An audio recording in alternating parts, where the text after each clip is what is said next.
Hallelujah.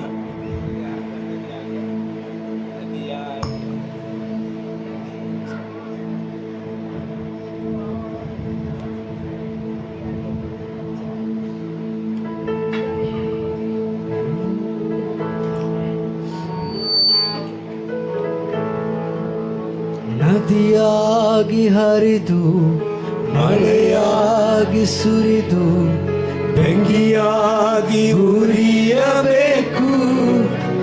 ಅಭಿಷೇಕ ಬೆಂಕಿಯಾಗಿ ಉರಿಯಬೇಕು. ನದಿಯಾಗಿ ಹರಿದು ಮಳೆಯಾಗಿ ಸುರಿದು ಬೆಂಕಿಯಾಗಿ ಉರಿಯಬೇಕು. ಅಭಿಷೇಕ ಬೆಂಕಿಯಾಗಿ ಉರಿಯಬೇಕು. ಸುರಿಸಯ್ಯ ಅಭಿಷೇಕ ನಿನ್ನ ಮಹಿಮೆ ಕಾಣಬೇಕು. ಸುರಿಸಯ್ಯ ನಿನ್ನ ಅಭಿಷೇಕ ನಿನ್ನ ಮಹಿಮೆ ಕಾಣಬೇಕು. ನದಿಯಾಗಿ ಹರಿದು ಮಳೆಯಾಗಿ ಸುರಿದು ಬೆಂಕಿಯಾಗಿ ಉರಿಯಬೇಕು. ಅಭಿಷೇಕ ಬೆಂಕಿಯಾಗಿ ಉರಿಯಬೇಕು. ಓ ನದಿಯಾಗಿ ಹರಿದು ಮಳೆಯಾಗಿ ಸುರಿದು ಬೆಂಕಿಯಾಗಿ ಉರಿಯಬೇಕು. ಅಭಿಷೇಕ ಬೆಂಕಿಯಾಗಿ ಉರಿಯಬೇಕು. ರಗದಲ ರಗದಲ ರಗದಲ ಗದಲ ಗದಲ ಗದಲ ಗದಲ ರಗದ ರಗದ ಗದಲ ಗದಲ ಗದ ರಗದ ಗದಲ ಗದಲ ಗದಲ ಬೇಕು. ಯೇಸುವೇ ಮಹಿಮೆ ರಾಮಸಿಯಾಂತರ ಗದಲ ವಿಯಾಂತರೇ ಒಳಗೋಗಿದ ಎಲುಬು Yes, glory. ಸ್ವರವಕ್ಕೆ Yes, glory. ಸರಿಯವಾಗಿ ನಿಲ್ಲಬೇಕು. ಸಭೆಗಳು ಕಾಣಬೇಕು.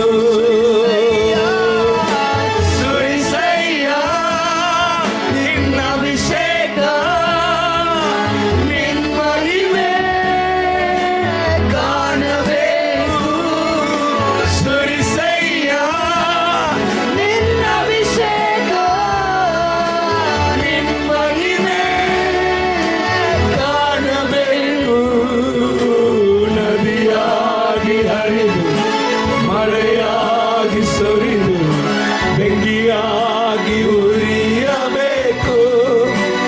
ಅಭಿಷೇಕ ಉರಿಯಬೇಕು. ಹೌದಯ್ಯ. ನದಿಯಾಗಿ ರಗಮಸಿ ಗಂಗಲ ಗಲ ಮಸ್ಯಕ್ಕೆ ಹರಿಯಾಗಿ ಉರಿಯಬೇಕು. ಅಭಿಷೇಕ ಆಗಿ ಉರಿಯಬೇಕು. ಯೇಸುವಿನ ನಾಮದಲ್ಲಿ ಪ್ರಾರ್ಥಿಸುತ್ತೇನೆ ಒಳ್ಳೆ ತಂದೆಯೇ, ಆಮೆನ್. ಹಲ್ಲೆಲೂಯಾ. ಸೊ ಕರ್ತನ ನಾಮಕ್ಕೆ ಮಹಿಮೆ ಉಂಟಾಗಲಿ. ಈ ವರ್ಷದ ವಾಗ್ದಾನವನ್ನು ನಾವು ಧ್ಯಾನಿಸುವಂಥ ಸಮಯ. ಈ ವರ್ಷದ ವಾಗ್ದಾನ ನಮ್ಮ ಕೈಯಲ್ಲಿ ಕೊಡಲ್ಪಟ್ಟಿರುವಂಥ ಸತ್ಯವೇದಕ್ಕಿಂತ ಹಳೆಯ ಪರಿಶುದ್ಧ ಬೈಬಲ್ ಕನ್ನಡ ಸತ್ಯವೇದದಲ್ಲಿ ಬಹಳ ಸ್ಪಷ್ಟವಾಗಿ ಆ ವಾಕ್ಯ ನಮಗೆ ಅರ್ಥಕಲ್ಪಿತವಾಗಿದೆ. ಸೊ ಹಳೆಯ ಕನ್ನಡ ಬೈಬಲಲ್ಲಿ ಪರಿಶುದ್ಧ ಬೈಬಲಲ್ಲಿ ಇರುವಂಥ ವಾಕ್ಯವನ್ನು ನಾನು ನಿಮಗೆ ಓದಿಸುವುದಕ್ಕೆ ಬಯಸುತ್ತೇನೆ. ಓದು ಮಗಳೇ. ನಾನು ನಿಮ್ಮ ಮೇಲೆ ಕಟಾಕ್ಷವಿಟ್ಟು ಅಭಿವೃದ್ಧಿಪಡಿಸಿ ನಿಮಗೆ ಮಾಡಿದ ವಾಗ್ದಾನವನ್ನು ನೆರವೇರಿಸುವೆನು. ನಿಮಗೆ ಮಾಡಿದಂಥ ವಾಗ್ದಾನವನ್ನ ನೆರವೇರಿಸುವನು. ಇನ್ನೊಂದು ಇದೆ, ನಾನು ನಿಮ್ಮ ಮೇಲೆ ಕಟಾಕ್ಷವಿಟ್ಟು ಅಭಿವೃದ್ಧಿಪಡಿಸಿ ನಿಮ್ಮನ್ನು ಹೆಚ್ಚಿಸಿ ನಾನು ನಿಮಗೆ ಹೇಳಿದಂಥ ವಾಗ್ದಾನವನ್ನು ನೆರವೇರಿಸುವೆನು. ಹಲ್ಲೆಲೂಯ.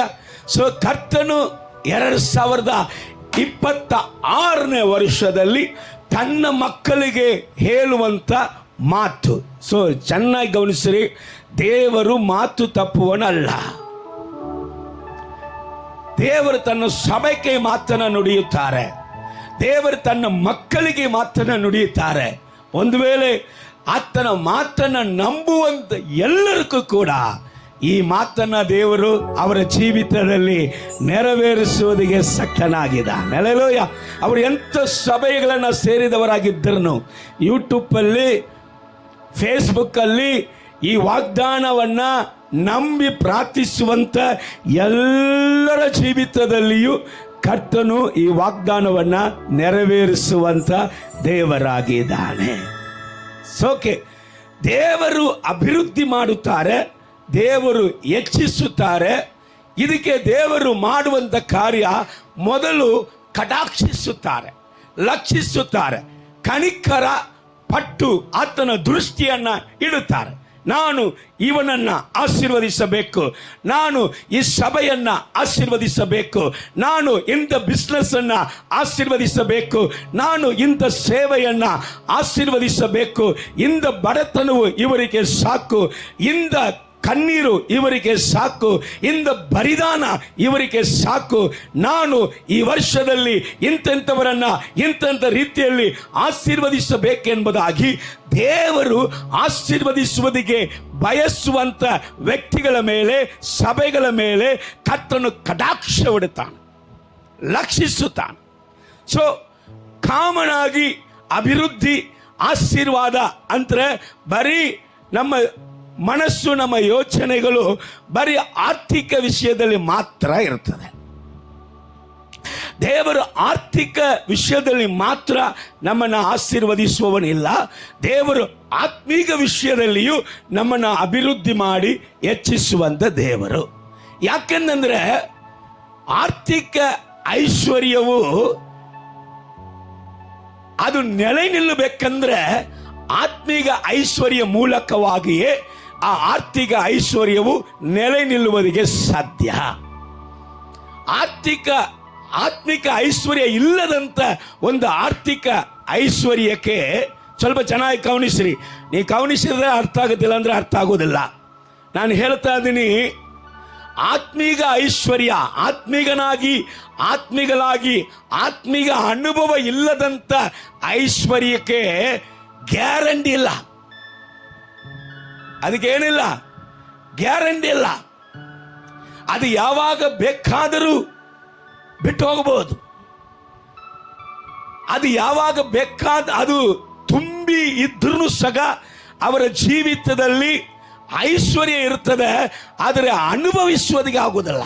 ನೀವು ಬೇಕಾದರೆ ಐಶ್ವರ್ಯವಂತವರನ್ನ ನೋಡಿ ಕೇಳ್ರಿ, ಸಾರ್ ನಿಮಗೆ ಮನೆಗಳಿದೆ, ನಿಮಗೆ ಒಳ್ಳೆ ಸ್ಥಳಗಳು, ಹೊಲಗಳು ಎಲ್ಲ ಉಂಟು, ಎಲ್ಲ ಒಳ್ಳೆ ಸ್ಥಾನ ಉಂಟು, ಒಳ್ಳೆ ಸಂಬಳ ಉಂಟು, ಬ್ಯಾಂಕ್ ಬ್ಯಾಲೆನ್ಸ್ ಉಂಟು, ಬಂಗಾರಗಳು ಉಂಟು, ಆದರೆ ಇದೆಲ್ಲ ಬಂದ ಮೇಲೆ ನೀವು ತೃಪ್ತರಾಗಿದ್ದೀರಾ? ಇದೆಲ್ಲ ಇದೆ, ನೀವು ಪರಿಪೂರ್ಣರಾಗಿದ್ದೀರಾ? ನೀವು ಸಂಪೂರ್ಣರಾಗಿದ್ದೀರಾ? ನಿಮ್ಮ ಜೀವಿತದಲ್ಲಿ ಪರಿಪೂರ್ಣ ಸಮಾಧಾನ ಉಂಟಾ? ನಿಮ್ಮ ಜೀವಿತದಲ್ಲಿ ಕಷ್ಟವೇ ಇಲ್ಲದಂತ ಕಾರ್ಯ ಉಂಟಾ ಅಂತ ಹೋಗಿ ಕೇಳ್ರಿ. ಅವ್ರು ಏನು ಹೇಳ್ತಾರೋ ಅದ ಬಂದು ಹೇಳ್ರಿ. ಯಾಕಂದ್ರೆ ಇಲ್ಲೇ ಸಭೆಗಳಲ್ಲಿಯೇ ಅನೇಕ ಮನೆಗಳು, ಅನೇಕ ವಿಧವಾದ ಸಂಪತ್ತು ಉಳ್ಳವರು ಉಂಟು, ಏರಾಳವಾದ ಐಶ್ವರ್ಯ ಉಳ್ಳವರು ಇಲ್ಲಿ ಓಡಿ ಬರುತ್ತಾರೆ. ಅಸಮಾಧಾನದಲ್ಲಿ, ವ್ಯಾಧಿಯಲ್ಲಿ, ಕಷ್ಟದಲ್ಲಿ, ನೋವಲ್ಲಿ, ಜಗಳದಲ್ಲಿ, ಬರಿದಾನದಲ್ಲಿ ಎಲ್ಲ ಆಯ್ತಿರಿ, ಆದರೆ ಅನುಭವಿಸುವುದಿಗೆ ಆರೋಗ್ಯ ಇಲ್ಲ, ಎಲ್ಲ ಇದಿರಿ, ಆದರೆ ಮನೆ ಒಳಗಡೆ ಸಮಾಧಾನ ಇಲ್ಲ, ಸಂತೋಷ ಇಲ್ಲ, ನೆಮ್ಮದಿ ಇಲ್ಲ. ಯಾರಿಗೋಸ್ಕರ ನಾನು ಸಂಪಾದನೆ ಮಾಡಿ ಇಟ್ಟೇನೋ ಅವರೇ ಇಲ್ಲ, ಯಾರಿಗೋಸ್ಕರ ನಾನು ಸಂಪಾದನೆ ಮಾಡಿ ಇಟ್ಟೇನೋ ಅವರು ಇದನ್ನ ಉಳಿಸ್ಕೊಳ್ತಾರೋ ಇಲ್ಲೋ ಅಂತ ಭಯ ಆಗ್ತಾ ಇದೆ. ನೆಮ್ಮದಿ ಇಲ್ಲ, ನಿದ್ದೆ ಇಲ್ಲ, ಬ್ಯಾಂಕ್ ತುಂಬ ರೊಕ್ಕ ಇದೆ, ಕೈ ತುಂಬ ರೊಕ್ಕ ಇದೆ, ಆದರೆ ಕಣ್ ತುಂಬ ನಿದ್ದೆ ಬರ್ತಾ ಇಲ್ಲ. ಇಂಥ ಒಂದು ಪರಿಸ್ಥಿತಿಗೆ ಕಾರಣ ಏನಂದ್ರೆ ಆತ್ಮೀಕವಾದ ಐಶ್ವರ್ಯ ಇಲ್ಲದಂತ ಕಾರಣ. ಸೊ ಈಗ ಕರ್ತನು ಹೇಳುತ್ತಾನೆ, ನಿಮ್ಮನ್ನು ಅಭಿವೃದ್ಧಿ ಮಾಡುತ್ತೇನೆ, ನಿಮ್ಮನ್ನು ಹೆಚ್ಚಿಸುತ್ತೇನೆ, ನಿಮ್ಮನ್ನು ನಿಶ್ಚಯವಾಗಲು ಆರ್ಥಿಕ ವಿಷಯದಲ್ಲಿ ದೇವರ ಅಭಿವೃದ್ಧಿ ಮಾಡುವುದು ಖಂಡಿತ. ಆದರೆ ಅದು ಮಾತ್ರ ನಮಗೆ ಸಾಕಾಗುವುದಿಲ್ಲ. ದೇವರು ಆರ್ಥಿಕವಾಗಿ ಮಾತ್ರ ಅಲ್ಲ, ಆತ್ಮಿಕವಾಗಿಯೂ ದೇವರು ನಮ್ಮನ್ನ ಅಭಿವೃದ್ಧಿ ಮಾಡಿ ದೇವರು ನಮ್ಮನ್ನ ಹೆಚ್ಚಿಸಲಿಕ್ಕಿದ್ದಾರೆ. ಸರಿ, ಯಾರೆಲ್ಲ ದೇವರ ಅಭಿವೃದ್ಧಿ ಮಾಡಲಿಕ್ಕಿದ್ದಾನೆ? ಮೊದಲನೇದಾಗಿ ನಾವು ನೋಡಲಿಕ್ಕಿದ್ದೇವೆ, ಏನು ಇಲ್ಲದವರನ್ನು ಕೂಡ ದೇವರ ಆಶೀರ್ವಾದ ಮಾಡಲಿಕ್ಕಿದ್ದಾನೆ. ಹೇಗೆ ಎಂಬುದಾಗಿ ನೋಡುವಾಗ 1 ಸಮುವೇಲ್ ಪುಸ್ತಕ 2ನೇ ಅಧ್ಯಾಯ 21ನೇ ವಾಕ್ಯವನ್ನು ಓದಿರಿ. ಯೆಹೋವನು ಕಟಾಕ್ಷಿಸಿದ್ದರಿಂದ, ಯೆಹೋವನು ಒಂದು ಬಂಜೆಯನ್ನ ಕಟಾಕ್ಷಿಸಿದ್ದರಿಂದ ಹಣ್ಣಳಿಗೆ 3 ಮಂದಿ ಗಂಡು ಮಕ್ಕಳು, 3 ಮಂದಿ ಗಂಡು ಮಕ್ಕಳು, 2 ಹೆಣ್ಣು ಮಕ್ಕಳು ಆದರು. 2 ಹೆಣ್ಣು ಮಕ್ಕಳು, ಸಮುವೇಲ್ ಸೇರಿ 6 ಮಕ್ಕಳು. ಬಂಜೆ, ಒಂದು ಕೂಡ ಇಲ್ಲ. ಒಂದಕ್ಕಾಗಿ ಗೋಳಾಡ್ತಾಳೆ, ಒಂದಕ್ಕಾಗಿ ಅಳುತ್ತಾಳೆ, ಒಂದಕ್ಕಾಗಿ ಎಷ್ಟೋ ವರ್ಷ ಕಾಲ ತವಕಿಸುತ್ತಾಳೆ. ಒಂದು ಕೂಡ ಇಲ್ಲ. ಬರಿದಾನ, ಅದಕ್ಕೋಸ್ಕರ ಅಪಮಾನ, ಅದಕ್ಕೋಸ್ಕರ ನಿಂದೆ, ಅದಕ್ಕೋಸ್ಕರ ಮಾತುಗಳನ್ನ ಕೇಳಕ್ಕಾಗಲಿಲ್ಲ. ಜೀವನವೇ ಬೇಡ, ಸತ್ತು ಹೋಗಬಹುದು ಎಂಬುದಾಗಿ ಹೇಳ್ತಾಳೆ. ಒಂದು ಬರಿದಾನವಾಗಿರದಿದ್ದಂಥ ಆ ಗರ್ಭಕೋಶವನ್ನ ದೇವರು ಸಮೃದ್ಧಿಯಾಗಿ ತುಂಬಿಸ್ತಾನೆ. ಈಗ ಬೇತರ ಎಂಬುದಾದ ಒಬ್ಬ ವ್ಯಕ್ತಿ, ಅವನ ಬೋಟಲ್ಲಿ ಒಂದು ಇಲ್ಲ. ಬೋಟ್ ಅಂದ್ರೆ ಒಬ್ಬ ಕುಟುಂಬಗಳಂತ ಇಟ್ಕೊಳ್ರಿ, ಹಡಗು ಕುಟುಂಬ, ಒಂದು ಇಲ್ಲ, ಎಲ್ಲ ಬರಿದಾನ. ದೇವರು ಅವನ ಕಡೆಗೆ ಮಾತಾಡಿ ಅವನಿಗೆ ನುಡಿಯುತ್ತಾರೆ, ಈಗ ನಿನ್ನ ಬಳೆಯನ್ನು ಹಾಕಂದಾಗ ಬೋಟು ತುಂಬುತ್ತದೆ, 2 ಬೋಟು ತುಂಬುತ್ತದೆ, ರಾಶಿಯಾದ ಆಶೀರ್ವಾದಗಳು ತುಂಬಿಟ್ಟಿತ್ತು. ಯಾರಿಗೆ? ಏನು ಇಲ್ಲದಂತ ಬಡವನಿಗೆ, ಏನು ಇಲ್ಲದಂತ ವ್ಯಕ್ತಿ. ಅದಕ್ಕೆ ಸತ್ಯವೇದ ಹೇಳುತ್ತೆ, ದೇವರು ಧೂಳಲ್ಲಿ ಇದ್ದವನನ್ನ ತನ್ನ ಕೈಯಲ್ಲಿ ತೆಗೆದು ಅವನನ್ನು ಆಶೀರ್ವದಿಸಿ ಅಧಿಕಾರಿಗಳ ಮಧ್ಯದಲ್ಲಿ ಅಧಿಕಾರಿಯಾಗಿ, ಐಶ್ವರ್ಯನ ಮಧ್ಯದಲ್ಲಿ ಐಶ್ವರ್ಯವನಾಗಿ, ಮಹಿಮೆಯುಳ್ಳ ವ್ಯಕ್ತಿಗಳ ಮಧ್ಯದಲ್ಲಿ ಇವನು ಮಹಿಮೆಯಾದ ಸ್ಥಾನಕ್ಕೆ ಯೋಗ್ಯನಾಗಿ ದೇವರು ನಿಲ್ಲಿಸುತ್ತಾರೆ. Hallelujah, praise the Lord. ಇದು ಆರ್ಥಿಕ ವಿಷಯದಲ್ಲಿ ನಡೆಯುವಂತ ಕಾರ್ಯ. ಅದರ ಆತ್ಮಿಕ ವಿಷಯದಲ್ಲಿ ಇದರ ಕಾರ್ಯಗಳನ್ನು ನಾವು ನೋಡಲಿಕ್ಕಿದ್ದೇವೆ. ಆತ್ಮಿಕ ವಿಷಯದಲ್ಲಿ ಜಕ್ಕಾಯ ಎಂಬುದಾದ ವ್ಯಕ್ತಿಯನ್ನ ನಿಮಗೆ ಗೊತ್ತು. ಅವನ ಆರ್ಥಿಕ ವಿಷಯದಲ್ಲಿ ಬಹು ಶ್ರೀಮಂತ, ಆರ್ಥಿಕ ವಿಷಯದಲ್ಲಿ ಬಹು ಶ್ರೀಮಂತ, ಆದರೆ ಆತ್ಮಿಕ ವಿಷಯದಲ್ಲಿ 0. ಆತ್ಮಿಕ ವಿಷಯದಲ್ಲಿ ಅವನಿಗೆ ಏನು ಇಲ್ಲ, ಬರಿದಾನವಾಗಿದ್ದಾನೆ. ಇವನು ಬರಿದಾನವಾಗಿ ಇದ್ದಂತ ಇವನ ಸಂದರ್ಭದಲ್ಲಿ ದೇವರನ್ನ ಹುಡುಕ್ಬೇಕೆಂಬುದಾಗಿ ಮನಸ್ಸು ಬರ್ತದೆ, ದೇವರನ್ನ ನೋಡ್ಬೇಕೆಂಬುದಾಗಿ ಮನಸ್ಸು ಬರ್ತದೆ. ದೇವರನ್ನ ನೋಡಿದಂತ ಆ ದಿನದಲ್ಲಿ ಕರ್ತನು ಅವನ ಸಂಗಡ ಮಾತಾಡಿದಂತ ಆ ದಿನದಲ್ಲಿ ಸತ್ಯವೇದ ಹೇಳುತ್ತದೆ, ಆತ್ಮೀಗ ಶ್ವಾಸನೆಯೇ ಇಲ್ಲದೆ ಇದ್ದಂತ ಜಕ್ಕಾಯನ ಮನೆಯಲ್ಲಿ ಇವತ್ತು ಇವನ ಮನೆಗೆ ರಕ್ಷಣೆ ಬಂದಿತ್ತು ಎಂಬುದಾಗಿ ಒಂದು ಆತ್ಮೀಗ ಸಂಪತ್ತನ ದೇವರಲ್ಲಿ ಕೊಡ್ತಾ ಇದ್ದಾರೆ. ಪರಿಸಾಯನು ಒಬ್ಬನು ಆತ್ಮೀಗದಲ್ಲಿ ತನ್ನನ್ನು ಐಶ್ವರ್ಯವನಾಗಿ ತೋರಿಸಿಕೊಳ್ಳುವವನು, ವಾರಕ್ಕೆ 2 ವಾರ 2 ದಿವಸ ಉಪವಾಸ ಮಾಡುವವನು, ಸರಿಯಾಗಿ ಆಲಯಕ್ಕೆ ಹೋಗುವವನು, ಸರಿಯಾಗಿ ದಶಮಾಂಶ ಕೊಡುವವನು, ಸರಿಯಾಗಿ ಕಾಣಿಕೆ ಕೊಡುವವನು, ಅವನು ಪ್ರಾರ್ಥನೆ ಮಾಡ್ತಾನೆ. ಆದರೆ ಇನ್ನೊಬ್ಬನು ಆತ್ಮೀಗದಲ್ಲಿ ಬಡವ, ಆದರೆ ಅವನು ಟ್ಯಾಕ್ಸ್ ಕಲೆಕ್ಟರ್, ಆರ್ಥಿಕವಾಗಿ ಐಶ್ವರ್ಯನು, ಆದರೆ ಆತ್ಮೀಗದಲ್ಲಿ ಅವನಿಗೆ ಏನಿಲ್ಲ, ಬಡತನ. ಅವನು ಚರ್ಚ್ ಒಳಗಡೆ ಬರದೆ ಹೊರಗಡೆ ನಿಂತ್ಕೊಂಡು ಎದೆ ಪಡೆದವನಾಗಿ ದೇವರಿಗೆ ಹೇಳ್ತಾನೆ, ಅಪ್ಪ ಪರಲೋಕ ದೇವರೇ, ಮೇಲು ಕಡೆ ಕಣ್ಣೆತ್ತಿ ನೀವು ನನ್ನ ನೋಡುವುದಕ್ಕೂ ಯೋಗ್ಯನಿಲ್ಲದಂತ ಪಾಪಿನ, ನಾನು ಪಾಪಿ ಅಪ್ಪ, ಆತ್ಮಿಕ ಜೀವಿತದಲ್ಲಿ ಬಡವನಪ್ಪ, ನಾನು ಪಾಪಿ ಅವನಿಗೆ ಐಶ್ವರ್ಯ, ಅವನಿಗೆ ಸಮಾಧಾನ ಕೊಟ್ಟಿಲ್ಲ. ಟ್ಯಾಕ್ಸ್ ಕಲೆಕ್ಟರ್ ಅಧಿಕಾರ ಅವನಿಗೆ ಸಮಾಧಾನ ಕೊಟ್ಟಿಲ್ಲ. ಆತ್ಮಿಕ ಜೀವನದ ಆಶೀರ್ವಾದ ಇಲ್ಲದಂದ ಕಾರಣ ಅವನು ಕೊರಗುತ್ತಾನೆ, ಅವನು ನೋವಲ್ಲಿದ್ದಾನೆ. ಅವನ ಅಂಥ ಸಂದರ್ಭದಲ್ಲಿ ದೇವರ ಬಳಿಯಲ್ಲಿ ಆತ್ಮಿಕ ಐಶ್ವರ್ಯಕ್ಕಾಗಿ ಬೇಡುವಾಗ ಸತ್ಯವೇದ ಹೇಳುತ್ತದೆ, ಈ ಪರಿಸಾಯನಕ್ಕಿಂತ ಅಂತ ಪಾಪಿಯಾದ ವ್ಯಕ್ತಿ ನೀತಿವಂತನಾಗಿ ಮನೆಗೆ ಹಿಂತಿರುಗಿ. ಹಲ್ಲೆಲೂಯಾ. ಒಂದು ಐಶ್ವರ್ಯ ಸಂಪತ್ತು. ಇಲ್ಲಿ ಬರ್ರಿ, ಇನ್ನೊಂದು ವ್ಯಕ್ತಿ ದಂಡು. ನಾನು ಆತ್ಮೀಗ ಐಶ್ವರ್ಯ ಬಗ್ಗೆ ಮಾತಾಡ್ತಾ ಇದ್ದೀನಿ, ಆರ್ಥಿಕ ಹೇಳ್ಬಿಟ್ಟಿನಿ. ಆತ್ಮೀಗ ಐಶ್ವರ್ಯದಲ್ಲಿ ದಂಡು ಸಾವಿರಾರು ದೆವ್ವ ಅವನ ಮೈಯಾಗಿದೆ. ದೆವ್ವ ಏನು ಹೇಳ್ತದೋ ಅದನ್ನೇ ಮಾಡ್ತಾ ಇದ್ದಾನೆ. ಸಾಕ್ಷಾತ್ ಅವನು ದೆವ್ವ ಆಗ್ಬಿಟ್ಟ. ಈ ದೆವ್ವ ಹೇಳುವುದೆಲ್ಲ ಕೇಳುವನು. ಕೆಲವೊಂದು ವ್ಯಕ್ತಿಗಳನ್ನು ನಾವು ನೋಡುವಾಗ ದೆವ್ವವನ್ನ ಹಾಗೆಯೇ ದರ್ಶನದಲ್ಲಿ ನೋಡ್ದಂಗೆ ಇರ್ತದೆ. ಹಂಗೆ ದೆವ್ವ ಥರನೇ ಇರ್ತಾರೆ.